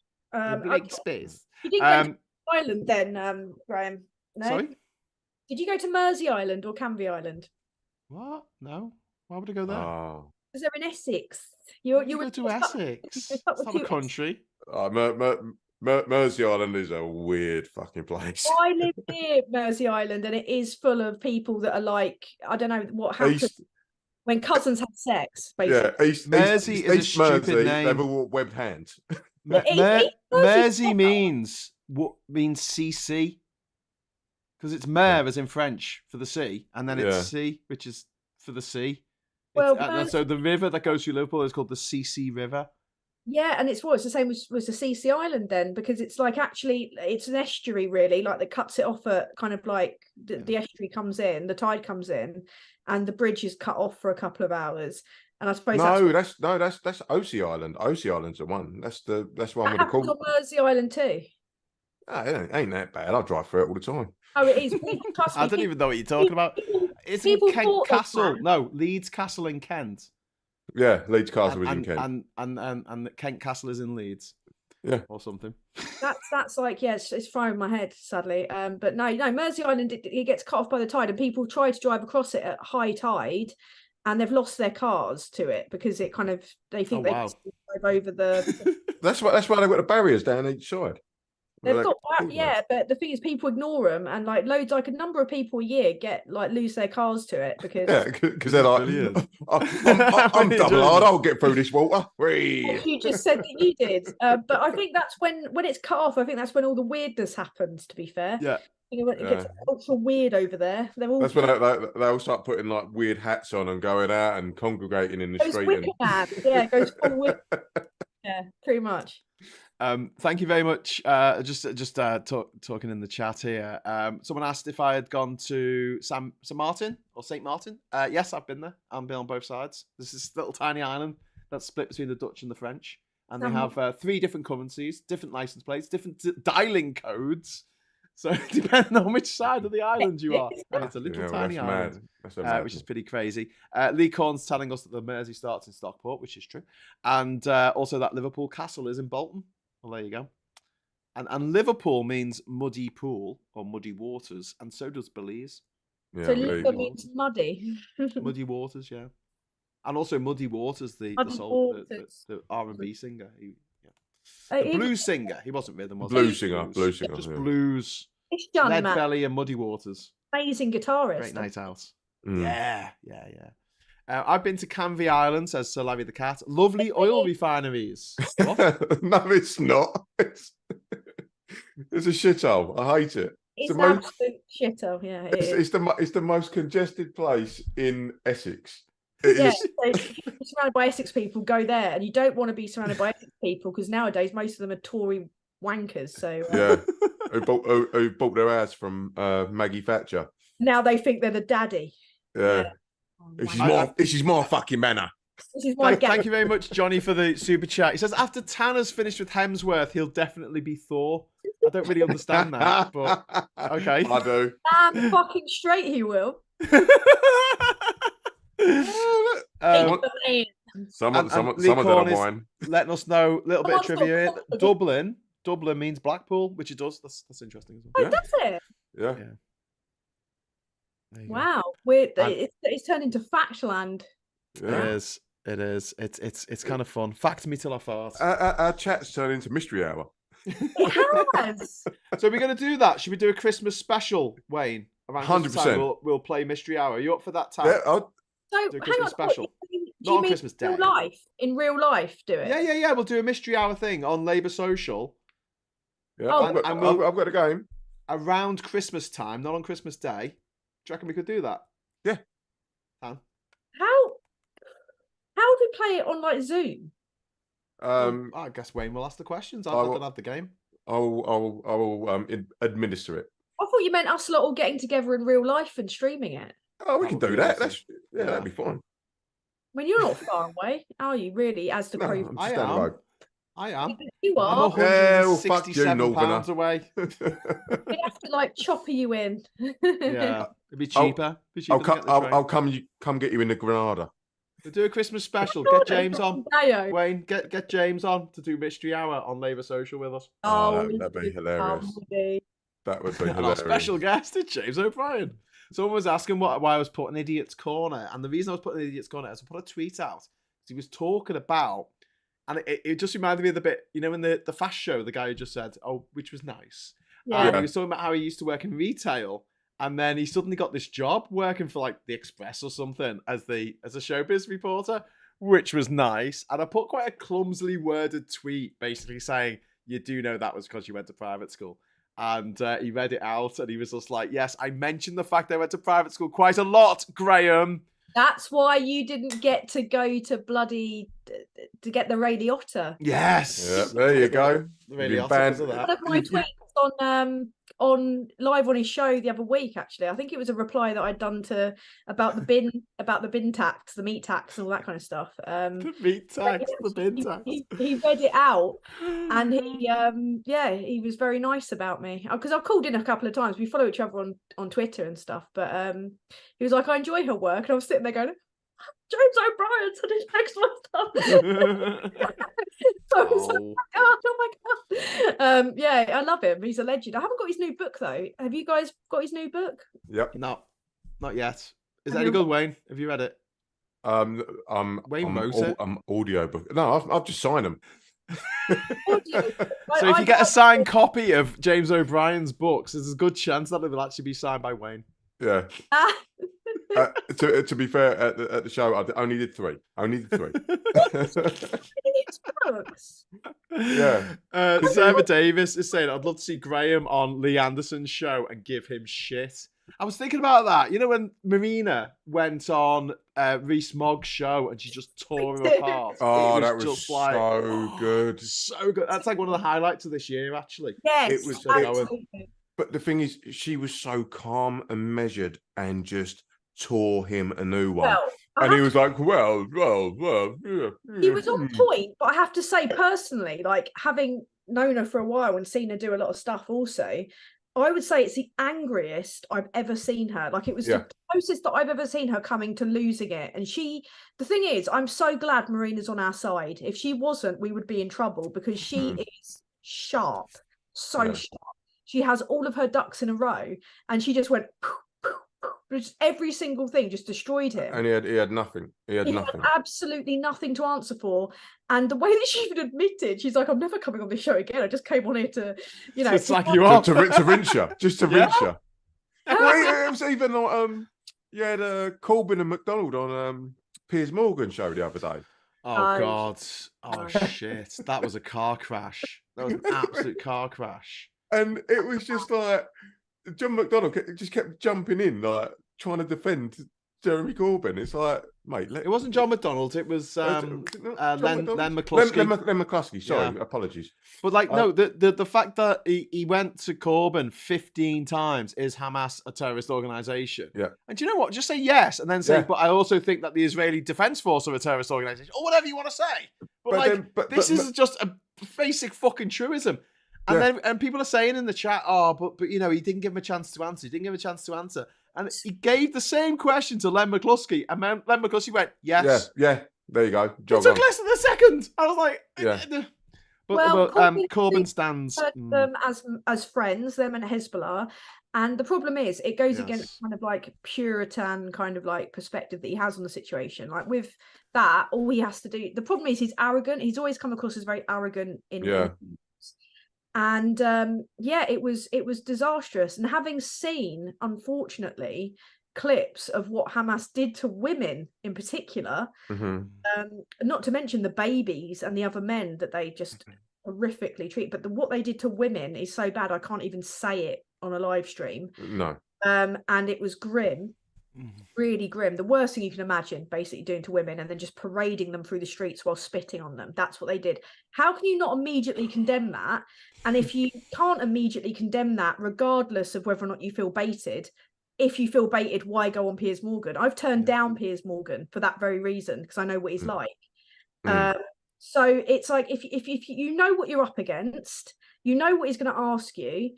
If you can't basically just answer that question, you shouldn't be in politics, frankly. It's above your level, because that is unbelievably, it is just so, it's a dereliction of duty, I think. Well, what I appreciated about that sums him up really for me. What I appreciated about Owen Jones's appearance on there is he came with notes. He had everything laid out in front of him. He's been doing it, hasn't he, really? And like, so when Piers Morgan came at him, Piers Morgan's got nothing in front of him. He's got a producer in his ear, probably like Googling shit. He's being fed, yeah. Yeah. But Owen's sitting there with all his notes, and as soon as he's coming at him, he's coming back with like, well, right here, look, it's right here, notes, facts, and sources. Yes. And I mean, Corbyn's one person. I just really, there was someone who called in the radio into James O'Brien this week, and they were calling for a revolution. Oh no, it wasn't. It was Sheila Fogarty's show, and it sounded like, I'm sure he was a lovely person or whatever, but it honestly sounded like someone from a cult. Have you ever spoken to anyone who's like properly part of a cult? Maybe someone who's knocking on the door or something. That kind of just like Jehovah's Witness. Yeah, like just that kind of just zealous. Is that the right word? Zealousness, like just that they It's they like absolutely 100% convinced that this person, this squishy human being, is God, and they are the ultimate. You know, the only thing that you can put your hopes, and your fears, and your dreams, and everything else into that one person, and they will never let you down. Which me, being an absolute cynic, I'm like, fuck, they'll let you down. Never meet your heroes. They're all a bunch of twats. Yeah. But yeah. That's populism. This is the thing. Like, if you make, like I've said this so many times, I'm almost like boring myself with it, but you never ever make a political figure your hero, because it makes them beyond reproach. And of all the people that should never be beyond reproach are politicians, and especially someone that comes from quite, a background of privilege and a very like weird family like Corbyn. Absolutely not. I mean, do I think like day to day on a general level he's a bad fella? No, but he's not cut out for what he's doing, and he's opposed every single leader and many senior politicians that have been in Labour throughout the years. It's been like a life of opposition for him. Even John Smith, who everyone can agree I think was amazing as a politician, he even opposed him. Like he's just like he is a career politician, unfortunately, like when you break it down. And this cult that surround him will defend him. He could do a Trump. He could go out, shoot someone on Fifth Avenue, and they would still defend him. Yeah, they'll find excuses. Well, that person really wanted it to happen. And to your point, if the person that you care about so much is, like you say, a hero, and you put them up on a pedestal, if you have any sort of like semblance of rationality, you should be able to say, you're being a cunt. Absolutely. You're being a cunt. Stop it. Yeah. You know? That's my own family members who I love. My brothers, I don't think there's anyone that I love as much as my brothers in this world, but if they're being dicks, I will tell them straight up they're being dicks. Yeah. Is the thing, and they're the closest people to me in my life, probably. So it's it's like I don't understand where that kind of like that breakdown. Nick in the chat has come out with a great term here: Corbynology. It's like Scientology, but without the Hollywood glitz. Yeah, no, that's fucking great. You're a Corbynologist. We're having that. Thank you very much. We're having that. Written it down. We're having that. Daily Golder. Yeah, you should have copyrighted it before you put it in the chat. We're gonna nick that, man. I'm gonna set up a website right now. Yeah. Do it. The problem is like that. Yeah, it's turned into a mess with him, because I think he became bigger than. I mean, because he's got in the face of a reporter around the time of the strikes. Like, he probably got in the face of a female reporter, and they were still defending him. And I was like, man, there comes a point when, like, you've just got to take a step back, because I was a Corbynite. I was a proper Corbynite. I voted for him to be leader. I actively supported him in 2 general elections. I voted for him as a leader. Well, my local MP, but him as the leader. And it was only when I started having more than a peripheral view of politics that the scales started to drop a bit, because I started looking at him objectively as opposed to through this lens of reverence. Yeah. That is the biggest mistake you can make, is having like a kind of reverence. And I think a lot of the people that he sucked in quite early on weren't really that knowledgeable about politics, but they saw him as a I don't know, like quite a cult figure almost. I think. Possibly, yeah. Well, one thing I've always thought, especially in my sort of like political awakening, is what would Spock say? In the sense of just take away all of the emotion and just look at it logically. That's very good. Yeah, I like that. Yeah, what would Spock say? What would Jesus do? Fuck that. What would Spock say? That's genius. He'll say illogical, Captain. Exactly. and raise one eyebrow like the Rock. I just want to the Rock. We're in a WhatsApp group together called the Labour Social, where I say like who can make the show tonight, and I was just asking like who's coming on the show. And I don't know how the conversation descended into like sci-fi nerd about Babylon 5, Blake 7, Battlestar Galactica, Lord of the Rings, and Tan just comes in at the end of this chat and just like, you sad fuckers. I'm muting this chat. Muting it. I was trying to I just finished recording my video. I was sitting there trying to edit it, and my phone was going tits up to the point where I thought there was maybe I don't know, had an election. Breaking news story. Had another Tory been caught doing something, and I go into the bloody Labour Social chat, and it's all these twats talking about bloody Battlestar Galactica and Babylon 5. So I tried to play along and put in a meme, and then they just won't stop. And I'm like, fuck this. You can't kill nerds with a meme. There was nerdgasms going off everywhere. Oh, it made my lady parts die, so I ran away. Now you've got a smooth area. I'm sorry. Smog.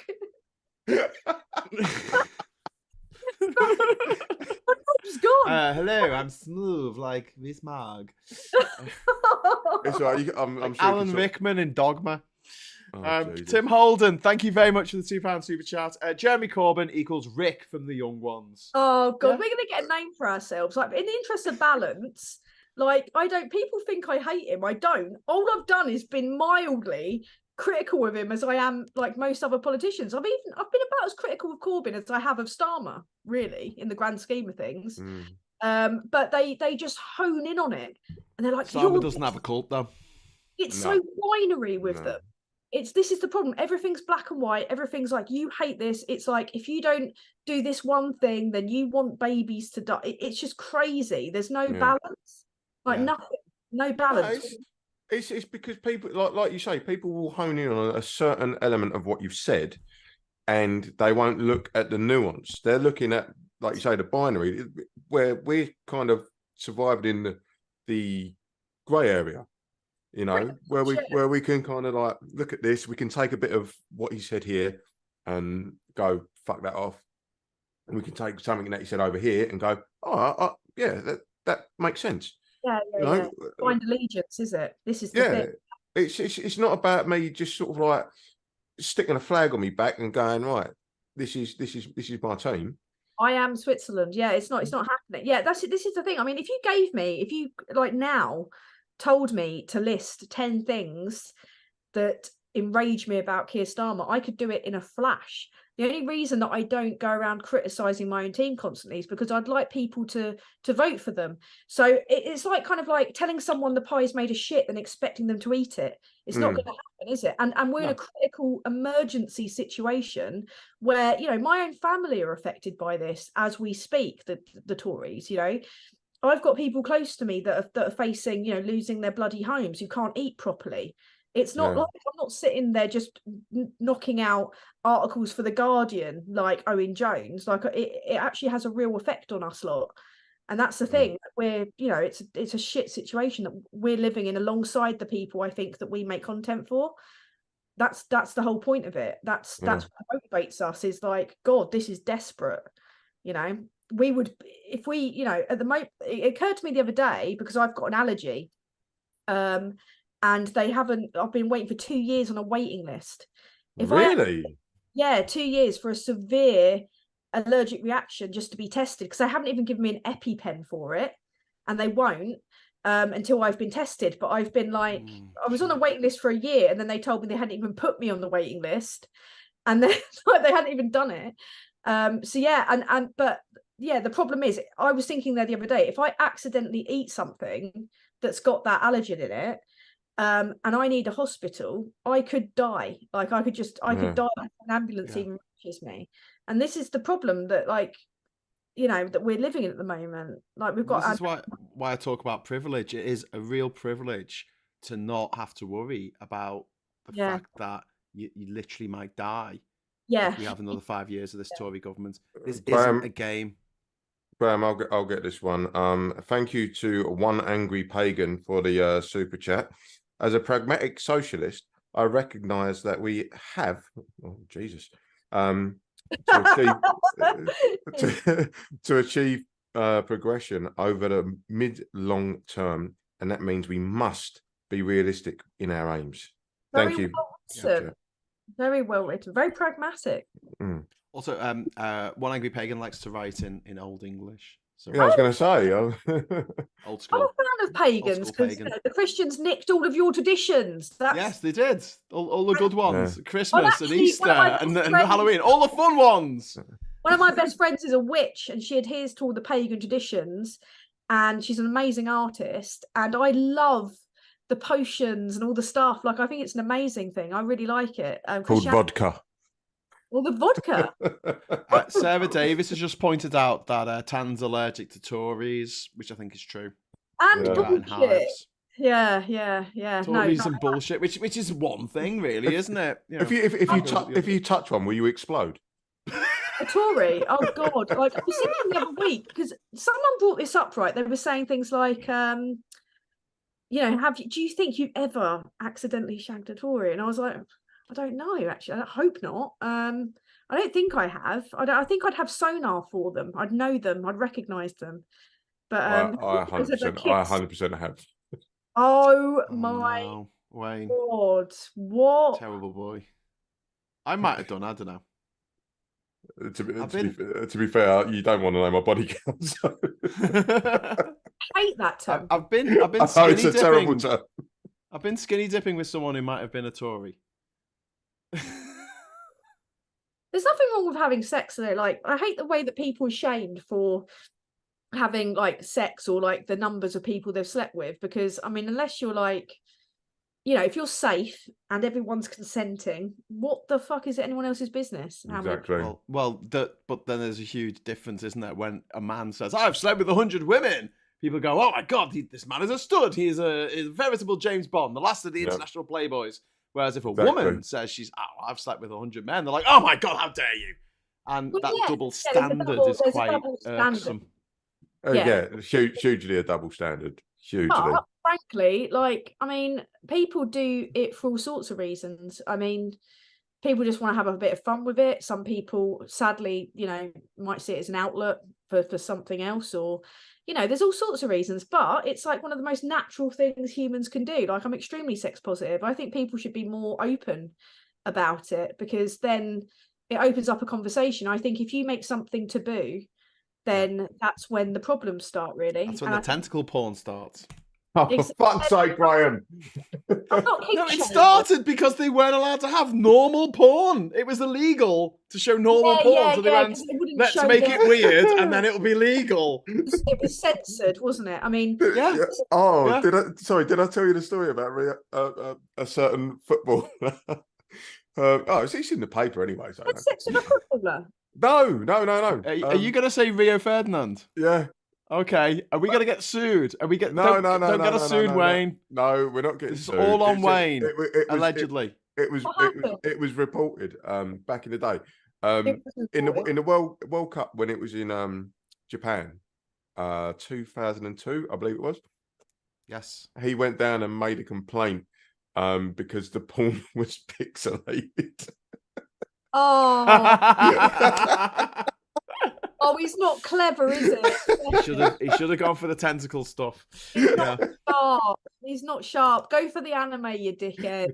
Exactly. Get yourself some hentai on the go, man. Or go for a poor man style and just start leafing through some brochures. Some tractor porn. But no, the Freeman's catalogue, the underwear section. Freeman's catalogue, exactly. Be imaginative.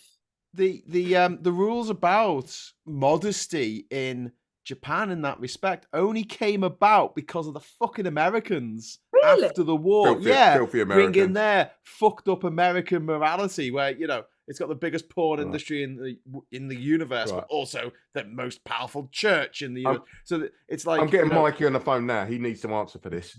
Yes, he does. He needs to answer for the whole of America. It's all his fault. It's the hypocrisy of it, because most of their church leaders are massive nonces, and they're not the double standard of the Mormon church, where it's like, oh, we can have loads of wives, but the women can't have like loads of, so they're just there as baby machines. And the polyamorous shit they've got going on down there, that's just loads of people. Well, polyamory is kind of taken off in quite a big way. I mean, I know a few young people, and it's pretty much just really normal for them, for most of their relationships to be polyamorous. Like, it's just really normal now. A lot of young people are just like cool about sexuality, trans people, polyamory, being pansexual. They just see it as normal. Whereas the older generations, oh my God, it's like, how dare you have fun in your own bedrooms? But I'm going to stand there with a clipboard and tell you you're doing it wrong. All them fuckers are all hypocrites. They're all hypocrites because they're all doing it. They're all like about doing it.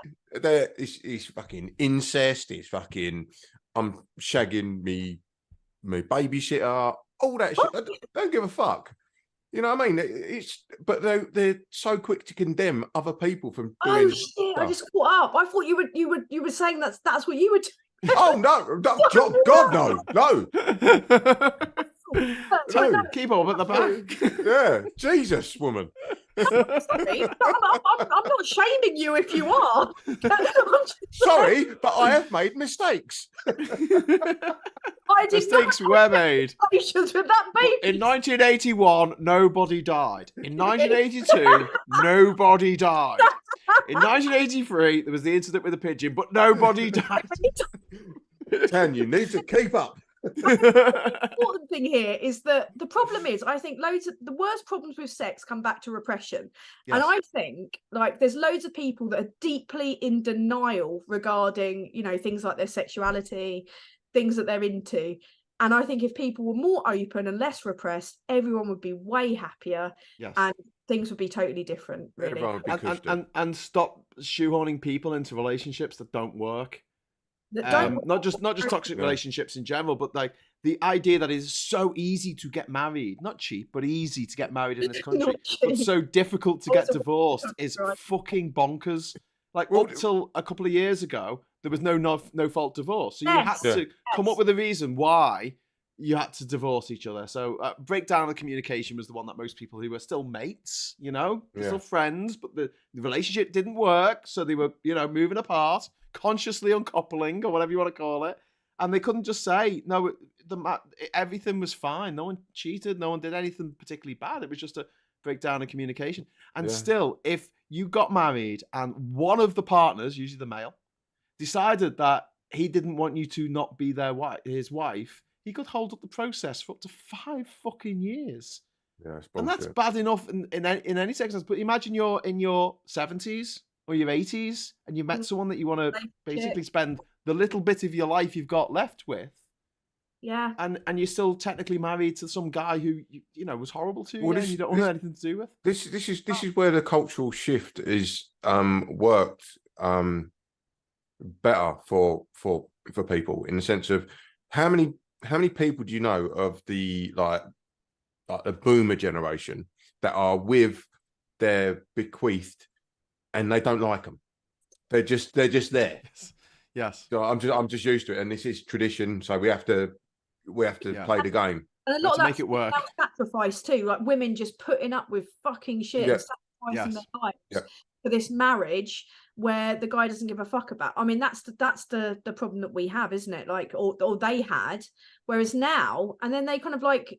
And there's also that horrible notion amongst the boomers of I suffered, so you should fucking suffer too. Yeah. No. They're projecting. They're literally projecting. Yes. Absolutely. But shut up. You bought a house for 50 quid, you wankers. You can piss off. And it's not worth £500,000. And if I'm miserable, you're going to be fucking miserable. Exactly. Marky in the chat says, thank you very much, Marky. I married a Tory. Help me, please. No, you're fucked. Any good divorce lawyers? No, you're all right. You're done. Nah, I mean, stick with it, boomer. Make it work. Make it work. Line it. Spend your entire one chance at being alive. Spend it miserable. Hey, just leave. Like, just leave. Yeah.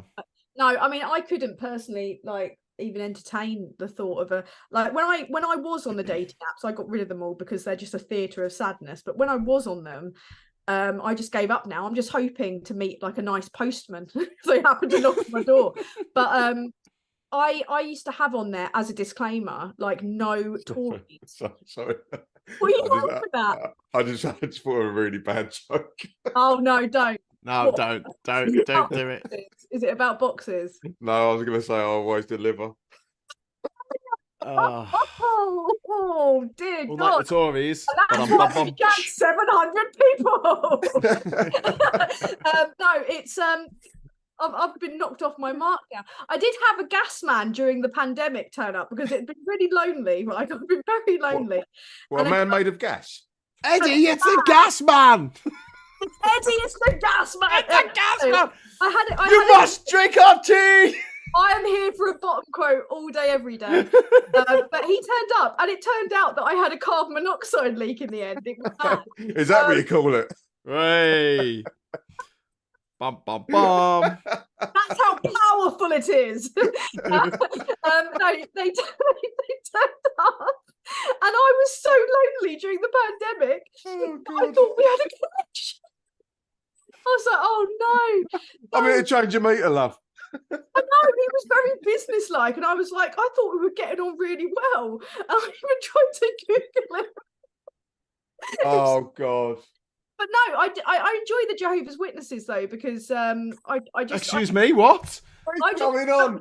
What is going on? The gas man and the Jehovah's Witnesses. I just asked them. Witness this, motherfuckers. I asked them to explain dinosaurs, and they never can. Picking up the behemoths, and I'm like, that's not a fucking dinosaur. Are these your chat-up lines? Yeah, explain dinosaurs, you bastards. This is me pouring my It's heart such a great out. chat-up line. You're just Go up to a woman in the pub. Oh God.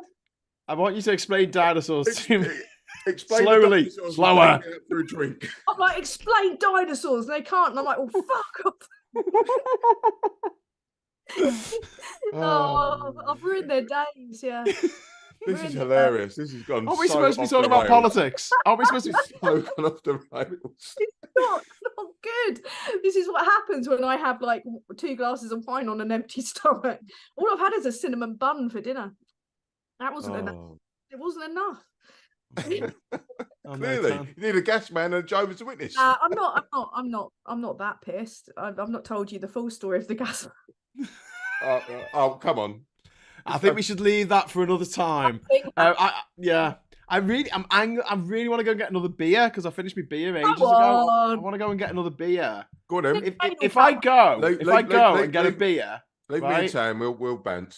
Okay, we keep the bants going. We're Essex. Okay, we're talking about Canvey Island and OC okay, Island. well, I can still hear you, Island. guys. I can still hear you. That's right. What you're doing. Go on, off you go. Have a poo. We won't. Yeah, go and have a turnout, sunshine. Right, if we've got any super chats, we're relying on the chat here. So I'm not going to tell you the story of the post. Nothing happened. Right. If you want to know 10 story about the gas man, drop us a super chat right now, and she will give full disclosure. I'll tell you. Okay, I thought that I had a gas leak because I could smell a really funny smell in the house. It turned out to be some fruit that I'd put in the bin. It turned out to be some fruit that I'd put in the bin. So he turned up and he was like, he was taking his instrument around the house, not in that way. And he was like, he was confused. He's like, I can smell it, but it's not working. And he thought the thing was broken. And I discovered the fruit in the bin. And then I was like, oh, I can't say anything now. I can't say, I've just got to keep him talking. And that's why I thought we had a connection. But it turned out there had been a slow release gas carbon monoxide leak, and I actually had carbon monoxide poisoning. Oh my God, Dan! I ended up going to fucking hospital. What? So the fucking hell. The decomposing fruit masked the carbon monoxide. Carbon monoxide is doesn't have a smell, right? But no, it doesn't. But my my detector had broken. Oh my God! What's hello? Oh, hello. They all float. Congratulations, Tan. Monoxide poisoning. But I didn't know that it but it turns out that if I hadn't thought there was a gas leak because of the fruit, I could have died. Like I'd been feeling really ill for weeks, and I thought I might have had COVID because it was during lockdown. So I thought I might have had COVID.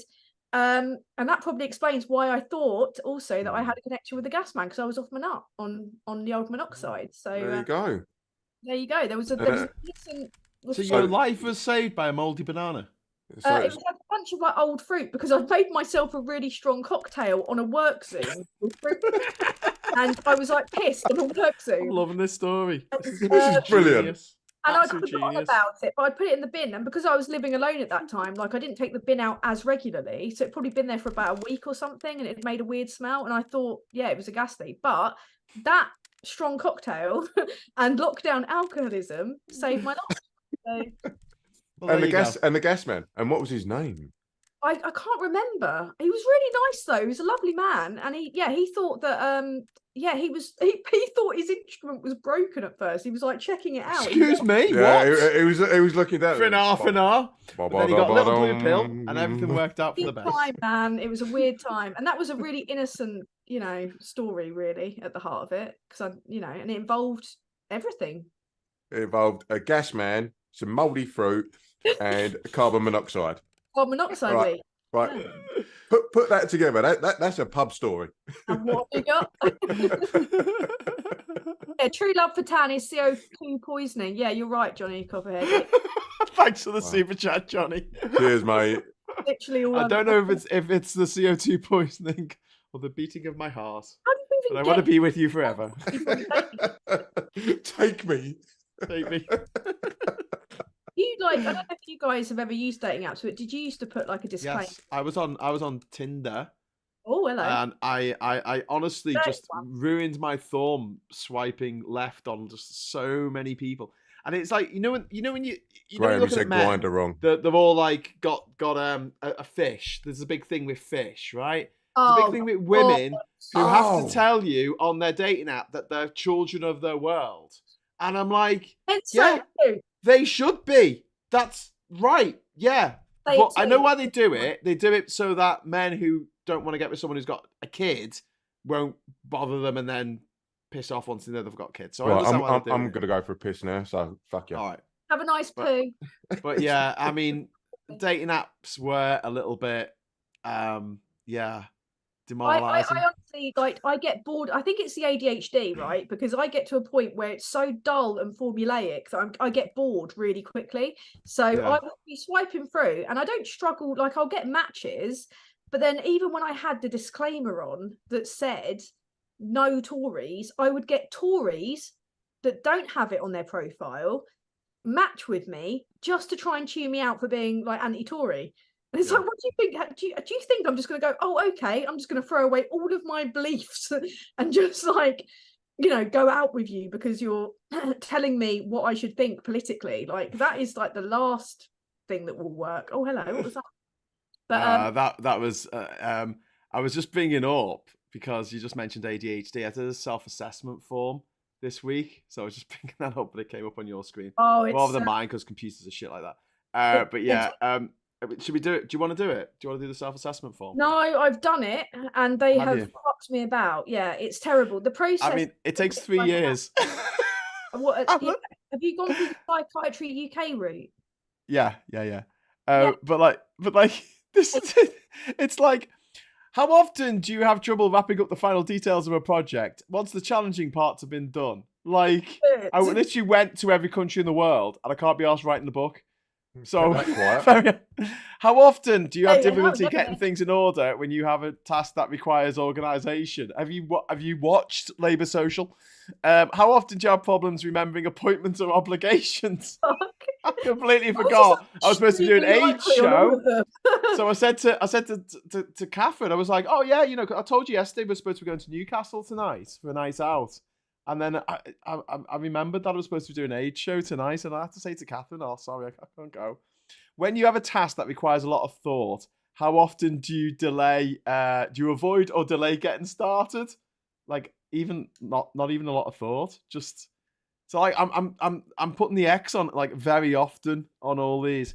How often do you fidget or squirm with your hands and feet when you have to sit down for a long time? I mean, I've got a fucking Rubik's Cube here. Jesus. Right. Can I just quickly interject? Go on. If you've noticed me wincing and grabbing my back, it's because my back is absolutely fucked. Oh no. And I had to dive off of our podcast yesterday because I literally couldn't sit here anymore. It was so painful. How did you do it? You got sciatica, haven't you? Yeah, sciatica just from driving for a living. Well, not driving for a living, but doing a lot of driving. Yeah, main part of my job is driving. So I've been in the same position, so in this shape for a long time. But I'm in a van, and it's not like a lorry driver where you've got like a air sprung seat and all that sort of stuff. So after 15 years, it's just. As someone that has also suffered, like I had a coccyx injury when I was young, and I went to Glastonbury in a back brace because I'd done it in doing weights and HIIT training. Like before I went, like I'd been out for a month. It took to recover, like 6 weeks or something, 8 weeks. I would. Have you got like an anterior pelvic tilt? Do you think? Are you a bit like that? No, it's basically it's just repetitive strain. So when your back is locked in one position for a long time, it basically ends up like being like scar tissue. So your back gets used to being in one place. So there's been times when I've literally poured myself out of the van, in the sense of I open the door and just like roll out like that.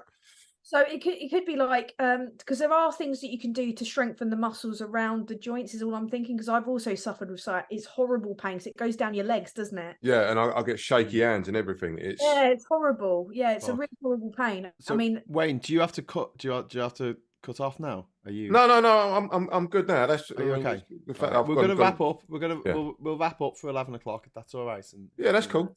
Just in. Oh, I'm sorry to hear that. It's horrible. I know what it's like to have like nothing. I tried even going to a bloody chiropractor. I don't even believe in them. And it didn't really, I don't know if it did help. I mean, I went to a chiropractor the day before I drove down with Aid to Glastonbury. And they were like, oh, what are you going to do tomorrow? And I was like, go to Glastonbury. And she laughed in my face. She was like, what?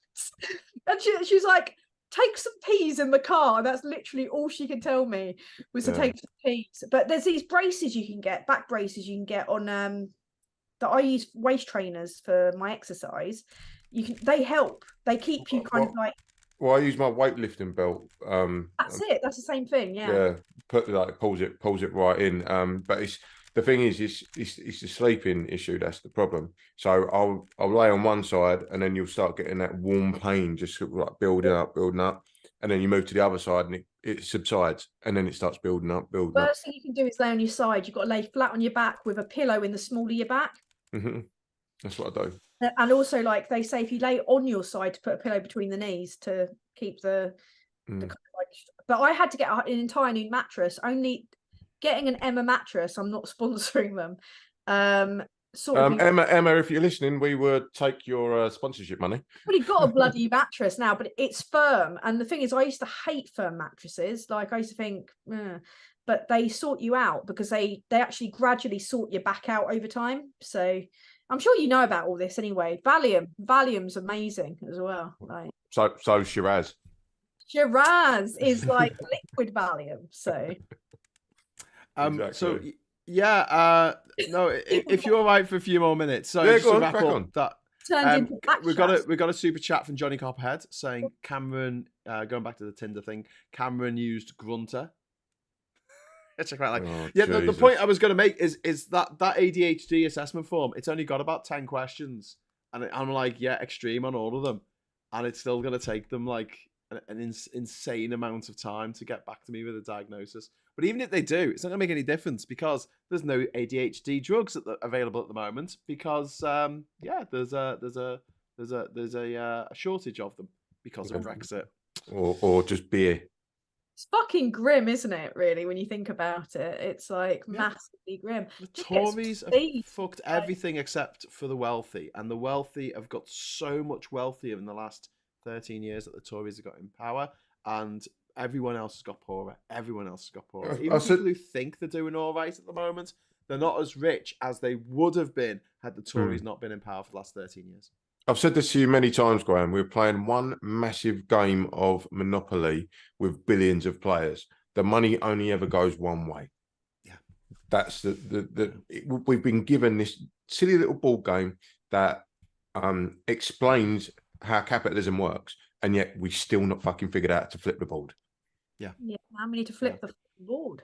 That woman who was interviewed during the Black Lives Matter protests, who said, they say we're all equal now, but it's like coming into a game of Monopoly that people have been playing for 100 years, and all of the properties are taken, and they hand you the dice. Yeah, I thought that is a great way of putting it. But you look at how much the royal family owns in terms of property and land. Yeah. Yes. Vast amounts. And that kind of conversation came up when they were talking about the onshore wind farms, because people were saying things like, well, stick it on their fucking land then. Like, you know, they've got loads of it. They own loads of land. Just stick it on their land. Like, yeah. If he's such a green fucking king, he'll be all up for it, won't he? Maybe. Well, you would imagine. Well, we'll have to ask Camilla. So, can I ask, what were your, just to wrap up soon, what were your what were your news stories of the week? I'll start with Tan. What really stuck out for you? I know a lot has happened this week. What do you mean in terms of news story of the week? In terms of, like, just mad thing that's happened this week that you want to just go off on one about. Well, I'd say the maddest thing was the fucking actual serving Home Secretary of Britain instigating with her friends in the client media, Daily Mail in particular, not just fake headlines, but instigating a race and religious war between Muslim and Jewish people, and instigating the far right to go down to London and disrupt Remembrance Day, which to me is enraging, because I was raised, like, my dad's side of the family were like in the Navy. I was raised to respect that day, and people think because you're on the left that you don't. I mean, I'm no fan of war, but I was kind of raised kind of partly in a bit of a military family, so I've always seen that as a kind of day where you respect people that died, you know, rightly or wrongly. And it was just the most shocking shit I've seen this lot do, and I've seen them do a lot of shocking stuff, but it was out of control. The tension and the kind of sick feeling in my stomach leading up to that day was not, I've not experienced it before. Like, even during during COVID, because we had no idea at the time they were partying. It was only later that came out. So just their handling of that was disgraceful. But this was like, fuck, like, what's going to actually kick off this weekend in London? So that was, I would say, the most shocking things that this government's ever done. And that could have got members of the public and the police killed doing that. Yeah. So yeah, I would say that, really. I don't think it'd be hard to beat that in the last 5 years, I think, probably. Besides, when she was given the heave-ho and then resigned a day later, which was really funny. You can't sack me. I resign. And we sacked you yesterday, love. But like, there wasn't a reason, was that? Did Sunak actually make a statement like why he was sacking Suella Braverman? He shuffled it. He said that the claims that were put out or leaked from Number 10 was not that it was about her instigating hate crimes. It was because of the comments she made about the homeless people.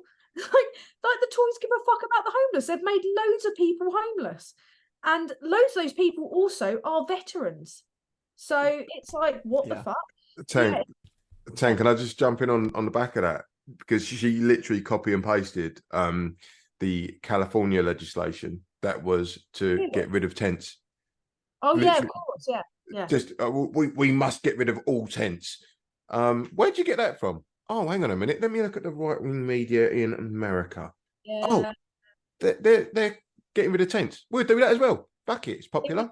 It's Fox News style, but it's also when you the thing that I put in my video about it was that they had this National Conservatism Conference, which had speakers from the ultra-right in America there, where they were like, had all the anti-abortion law and all that kind of stuff. So, oh God, this new kind of like Braverman style of conservatism is directly plucked from like the hard right Republican America.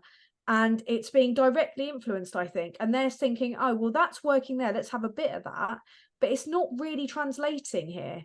And the test will be when Labour get in, because what we're going to have to think about is whether or not like Labour can get beyond that first term, because it's going to take them time to deliver what they need to, because the country's fucked because of them lot.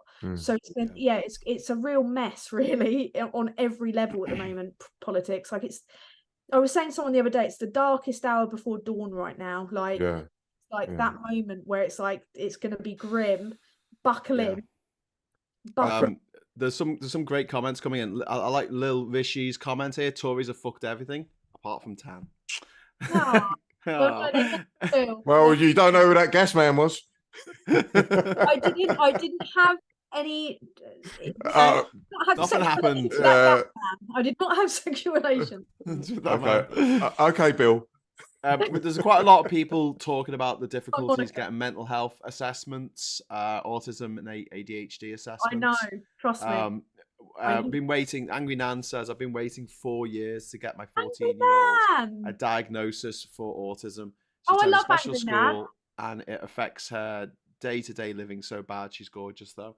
I mean, the fact that you can't get a diagnosis that should really not take very long, but it's the fact that we just don't have the qualified educational psychologists or just psychologists because we're not training them up.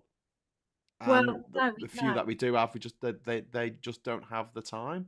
Loads have been deported, so yes, we deported lots of people who were good at stuff and replaced them with people who weren't, like Tories. And Alan Webb has just pointed out about you mentioning the National Conservative Conference, or the Nazi Conference, as we like to call it. Wayne, what was your story of the week? The one that really chimed with you and made you the one that chimed with me only happened today, and it's going to be a bit of a light-hearted one, and also a dig. You're keeping it. Everton got deducted 10 points because they're financially rubbish. Shots fired, I think. Yeah. So Everton, who have been circling the plug hole of the Premier League for big words, the best part of about 3-4 seasons, have now they've been circling the plug hole since 1995 when we last won the FA Cup. And now they've been. And we almost got relegated that season. And now they've been slapped up with a 10-point deduction. Yeah. So why do you care so much? It's like thousands of miles away from where you live. Because it annoys you. No, it doesn't. I don't care. I think they deserved it. They shouldn't have been messing around with the finances. Sorry, they fucked around. They got found out. I honestly. But my only problem is that Chelsea and Manchester City. Don't ruin his fun by being decent. Manchester City have almost over 100 charges against them or something. Yeah. But all they're doing is lawyering up and just kicking it down the road until they're like the Donald Trump of professional football. Yeah. No, Man City. Shut your fucking filthy mouth. What? Wayne, you're a big Chelsea fan, aren't you? And slap you. Wayne, are you Chelsea? I can't remember. Oh, I can't wait till you come down to the big smoke next. Millwall. You're a Millwall fan. I'm going to put you in a cripple crossface, drop the elbow, everything. Oh, people's elbow you. I'm going to rip this sleeve off. I will show you what the Rock is cooking. I'm like probably like exactly. So that's it. After all the things that have happened this week, that's it. To be fair, it's because Tan did a very concise dissertation on the main story this week. So there's no more I can add to that. So I thought I'll just end it on a light-hearted thing, just a little bit of bants and just a little dig at you, and then you started being all nice and charitable. No, but it is like you see your team and they commit a foul, and like half the crowd is going, "Oh, ref, that wasn't a foul." It was. You saw it. Don't be daft. I know it's your team and you love them, but it was a foul. Yeah. Wait, you were more fragile, to be fair. All I said was Arsenal, and then you lost your shit. So, to be fair, you've come out of it worse. Yeah, I know. Yeah. You got to have a sense of humour as an Everton fan. That's what I've tripped over my own dick over here. Not delivered. That's one way of putting it. But no, I think that the big stories of the week all revolve around just the Tories being like the absolute worst. So it was like, let's make a riot happen. Okay, well, a riot didn't quite happen, but we got a few police officers sent to the hospital. So, you know, well done. And then on Monday, they got rid of it and replaced it with David Cameron, which I think in a way was a genius move, just because it meant that the next day, the front cover of all the newspapers weren't about Suella Braverman. They were about David Cameron. Mm-hmm. So that kind of screwed. That's exactly the plan, though, wasn't it? That was a lovely bait and switch. It was exactly what they were going for. And also he gets, as you say, to use Cameron as a patsy to do his dirty work. India trade deal for life. Yeah. You know? And straight away, he's a lord. Yeah. Fucking mad. Because democracy, an unelected prime minister gets to just make someone a lord and just funnel them into the cabinet.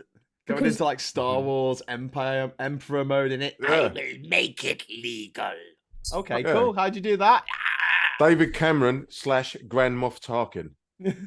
Oh, you're going fucking nerd again. I don't know what you're talking about. Nerdy. But no, I mean, and then you thought, God, that's pretty fucking awful. But then the judgment came down on Wednesday from the Supreme Court, saying that this, you know, sending people to Rwanda violated their human rights because Rwanda can't be trusted as a place to send people that's safe, because people are tortured there, people are murdered there by the government, people who are refugees are shot dead by the security services over there for protesting that there's not enough food. So it's not safe. Don't look at Arsenal's sleeve on their shirt. Don't look. Yeah. Don't look at it. but it you know, they looked at that, and instead of going, okay, well, let's try a different approach, they did the very definition of madness, which is trying the same thing over and over again and expecting a different result. And they said, no, what we'll do is we will change British law to say that Rwanda is safe. Just declare it unilaterally. We'll just say it's safe. And it's like, what the like, seriously? That. And anyway, so you think, all right, it can't get much worse than that, can it? And then yesterday they come out with, oh, do you know what we're going to do next week? We're going to take medicine away from disabled people. Oh my God. It's still shocking, that. Still shocking. All of it's shocking. What are you drinking there? You've got a naughty little red on the go. A Shiraz. A Shiraz. I'm a fan. Like, the only red that I'll drink is a cheeky Chateau Neuf de Pape, actually. Oh, no. Do you know what? Shiraz in Iran. It's where Persepolis is, or Persepolis, which is what the final resting place of Darius and Xerxes. So you know the baddie in the 300. Yeah, he's buried there. Oh, he wasn't really the baddie. What are you drinking? Oh, I'm on the Fosters. You're on Fosters, right? You can fuck off. The only all the way Fosters. I've got it down to a fine art now. Like when I lived in Australia, I lived in Australia for a bit. I got bang on the white Sauvignon Blancs from Australia. The best Sauvignon Blancs are from Australia. And was the name Chris Hemsworth? I wish I could Chris Hemsworth, but no. Yeah, so I'm drinking a Sauvignon Blanc from Southern Australia, which is amazing. Nice. And the only red that I'll drink is a Chateau Neuf de Pape or a Côte de Rhône, because they're naughty. Really. I have no idea what you guys are talking about. It's just because when I went to Paris, it's like you just have to have wine. Like, otherwise they'll... Is this really bad? Unless it tastes like vinegar, it all pretty much tastes the same to me. Well, I can tell the difference between red and white, and that's about it. Right. Well, I'm gonna get proper Essex now. All right. Yeah. So I have a Shiraz, a Merlot or a Merlot. Fuck Merlot, man. And a Cab or a Cab Sav. That's a Cab Sav. I'm a fan of a like, what's that one, that red Rioja. No, people always gone about a certain type of red. Malbec. People going about Malbec. Yeah, I love a Malbec. Yeah, but that's one of the ones that it's one of my back end ones. Catherine likes Marlborough wine, which is from New Zealand. Marlborough? That's a cigarette. No, Marlborough or something. I don't know. Honestly, all it all tastes. I don't know if I've got just defective taste buds, but right, the cheaper the red wine, the more watery it is. The more expensive red wine, it's thicker. It's more like a that's kind of like joke. a sauce. That's the joke we used to make in Panama about the beer in Panama. It's like having sex on a boat. What? Fucking close to water. Oh Jesus! You could drink it all day and not get drunk. It's amazing. Well, have you ever, water? Graham? Have you ever had sex at a festival? Yes. Well, it's fucking intense. Yeah, it was. It was. Hey. I'm glad you didn't get to tell my story about that happening, but yeah, it's Oh no! Elaborate. No.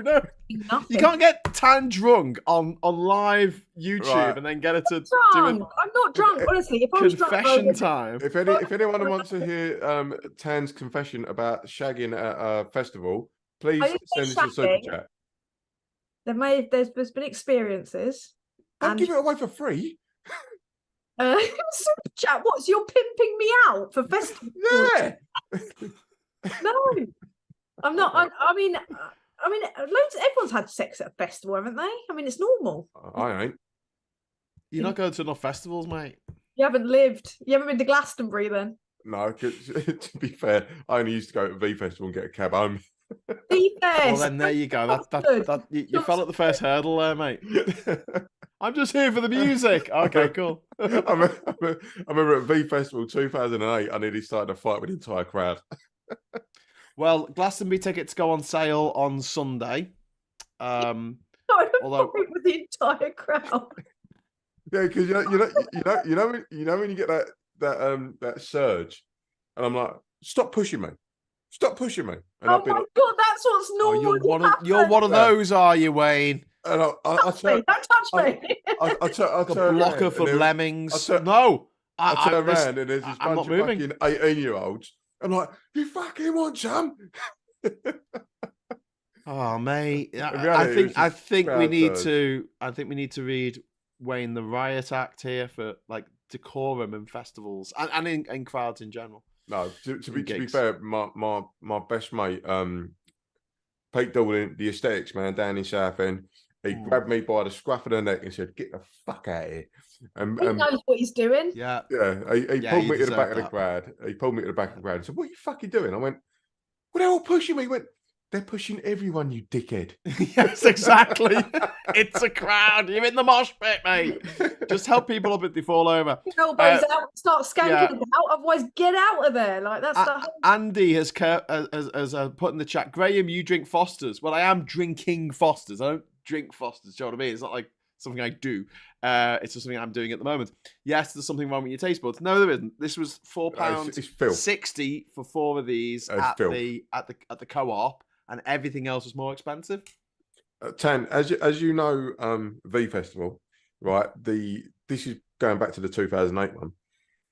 I spent the best part of 2 hours with 2 bottles of Volvic, a screwdriver under the seal, opening it up to not break the seal, to empty it out, to put vodka in. Legend. Right? And I was wearing like proper John Cena fucking trousers. The what do I call them? Jorts, like super bad. Right. So I've got these 2 bottles of vodka in my shorts after spending like 2 hours like trying to get them out without breaking the seal. Because what they do is they get the bottle, they crack it open, and go. Oh, you're an amateur. I strapped the vodka to my body. Well, I can't do that because they tapped me down. They didn't tap me down. They didn't touch me up. Nothing. Do you know what's really good for storing alcohol if you want to take it into a festival? Contact lens solution bottles, because they're not going to check it and they can't smell it because the hole's too small. And what you do is fill it with absinthe and then just lie at the front in the sun and just squirt. You just squeeze it and squirt the absinthe into that's not a bad chat, but you got to cleanse that bottle. Oh yeah, you do. Obviously, you don't want salty absinthe. That wouldn't be very good. But the annoying thing is, right, your friend. After doing that graft the night before, sitting there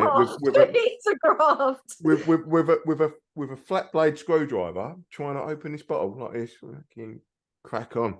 took the lid off, and I was like, "This is amazing." Done it. Put the 2 bottles in my side pockets. Walked up to the security. Didn't even pat me down. Oh, for fuck's sake! They didn't even. You went to all that trouble. Just walked straight in. This is the beauty of Glastonbury. You can take in whatever you want because obviously no one searches you. Like, I mean, this year because we were performing at Glastonbury, we got 4x4'd in, and me and Aid were like, yeah, we're getting 4x4'd in. We just literally gave them our code on what 3 words, and if someone in a 4x4 picked us up from the car park and shipped us in. So, but at Glastonbury, you can take in anything you want. You can take in as much booze as you want. But the problem is, Aid and I were dropped off in Shangri-La, and you don't want to camp in Shangri-La because it's rave town. So we were stuck basically 3 trips worth of stuff, and Glastonbury is fucking huge. And we had to do like 3 trips like across like what felt like a city. But you can take in whatever you want, which is the upside. So you wouldn't have to. I would love your bloody screwdriver. I would love to go to Glastonbury. My old guitar teacher, Joe, he plays in Hayseed Dixie, and he said he would just love to just live there because it's just pretty cool.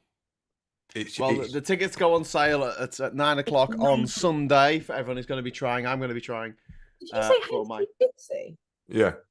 Oh, they are flipping brilliant. Even though I am genuinely scared of hillbillies, they are brilliant. No, Joe. He's known as Hippie Joe. He's my old guitar teacher. Oh, right. Oh my God. Yeah. Well, yeah, because Graham came last year. But to be honest with you, Graham, I think there's a good chance that we might be able to get in via alternative means. Yes, I agree, but Glastonbury are really strict about how many people you can bring in with you, so I don't want to go without Kat, so we're going to try and get Kat a ticket. And then you get one automatically. But yes. I'm going to start tunneling now. It will be my 16th Glastonbury, and it will be my 16th Glastonbury that I've actually fucking paid for and actually got a ticket for. The first one I didn't pay. I got in 1997. I bought the week before the festival from Probe Records in Liverpool for 60 quid. The week before the festival, Tan. Just walked in and went, can I have a ticket for Glastonbury? And they're like, yeah, here you go, 60 quid.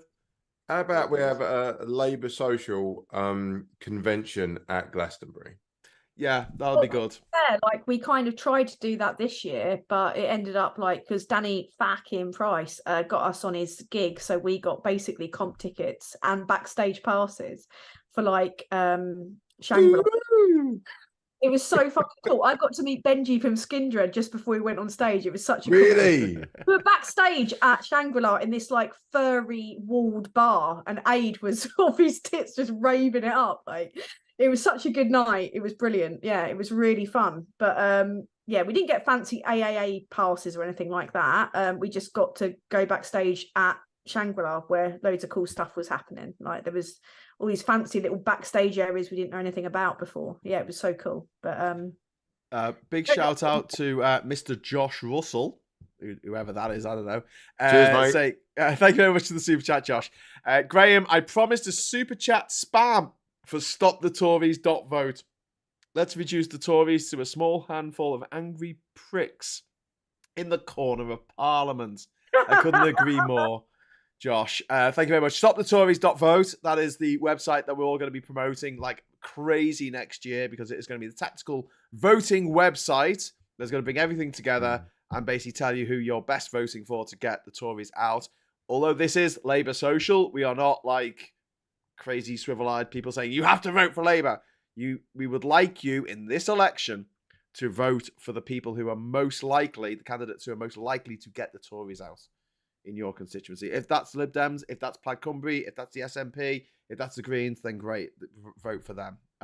If it's Labour, even better. But yeah, if it's not, let's be sensible and get these absolute bastards out. Just get rid. Just get fucking rid. Yeah.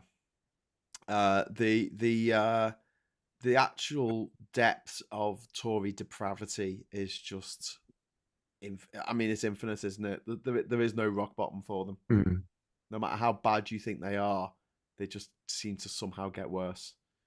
And next week they're going to halve inheritance tax, which only 4% of the population have to pay. And it's only paid on money that you didn't earn, that you didn't work for. Someone else did. And you only have to pay anything after £500,000 is given to you tax-free. You know, in America, if you win the lottery, you have to pay tax on that. Yep. In the UK, you don't. That's why they jack up their fucking lottery prices. So, you can win $200 million. And give half of that to the tax man. Yeah, exactly. Yeah. But in the UK, you get to keep your money. Anyway, guys, I think we're going to wrap it up there. We did say we are going to finish at 11 o'clock, and it's now 21 minutes past 11. Oh, my God. We're all right. We're all right. 20 minutes past the hour. Yes. Well, you know, it's been a blast, and I think we got through all the news stories. We haven't talked about Trump, actually. No, that's you coming. summarised it very well. Doing the rhetoric of Hitler. He called socialist vermin, which is word for word, if you translate it from German, what Hitler said about socialists in the 1930s. What did you call him? Fat Hitler. Well, he is. He's just Fat Hitler. I'd just call him a knobhead. Cunt. Yeah. He's doing really well in the polls. He's doing really well in the polls. And you wonder me. No, because again, it's that's my thing. Cunt. Just call everyone a cunt. My thing. We're in my house now, bitch. Oh, this is the idea. This is my manner. If this video gets demonetized, which it probably will, they say we'll do a manual review. And I love the idea that someone's actually going to have to sit there and watch this show all 2.5 hours of it. This bit. And they get to this bit, they're like, he just called it. He called Trump a cunt. All right, it's going so well. The gas man story, I really appreciated it. I love the pissing. The pissing themes were amazing. It was the pubs that I really took objection to. Yeah. Wayne said 10 was having a turnout. So, guys, how do we follow you online? What's the best place to find you online? Tan? Super Tansky, free. I can't even say it. Free eyes. Twitter, Threads, TikTok, YouTube. Do you know what? I've got a blonde wig. I should have gone as you for Halloween. And Jesus! A third eye on my head. And people go, "Who are you?" I'll be like, "I'm Super Tansky with 3 eyes." Oh my God! But the horse head was awesome. Like the horse head was pretty cool. Using your pineal gland. Wayne, how do we find you online, mate? We find me on the Twitters at X now, isn't it? Wayne A Lynch 1, or Wayne Lynch. I've still got my old Twitter as well, but predominantly it's the Bin Podcast. There you go, the Bin. Every Thursday, 8 o'clock live on Twitch, and then we restream on the YouTubes. So thank you very much for having me again, Graham. Much obliged. You are more than welcome. Thanks for coming on. A guest, or is it just you, like talking about stuff? Thanks for looking at my podcast, Dan. I've been on their podcast. It's really fun. Yeah, you've been on there 3 times. On there. He's got some guy from Lapland or something, Father Christmas. Don't say thanks, because you never asked me, you dickheads. Well, in that case, Tan. Good point. Welcome to the Bin Podcast. Don't fancy it now. Next, do you not? Nah. You got a gas man coming round. Nah, I'll do it. If you ask nicely. All right. Excuse me. Yeah. All right, guys. No, we'd love to have you on. We'd love to have you on, Tan. Okay, so look out for Super Tansky with 3 eyes and the Bin Podcast, obviously. And thank you so much for watching. Thanks for all the super chat. Thanks for all the chat. We got some really great comments. Really great comments tonight. Thanks to my guests, Super Tansky and Wayne Lynch. And we will return live Monday morning at 9:30 for Morning Brew. And until then, I'll say thanks for watching. Hello, good evening, welcome, and goodbye.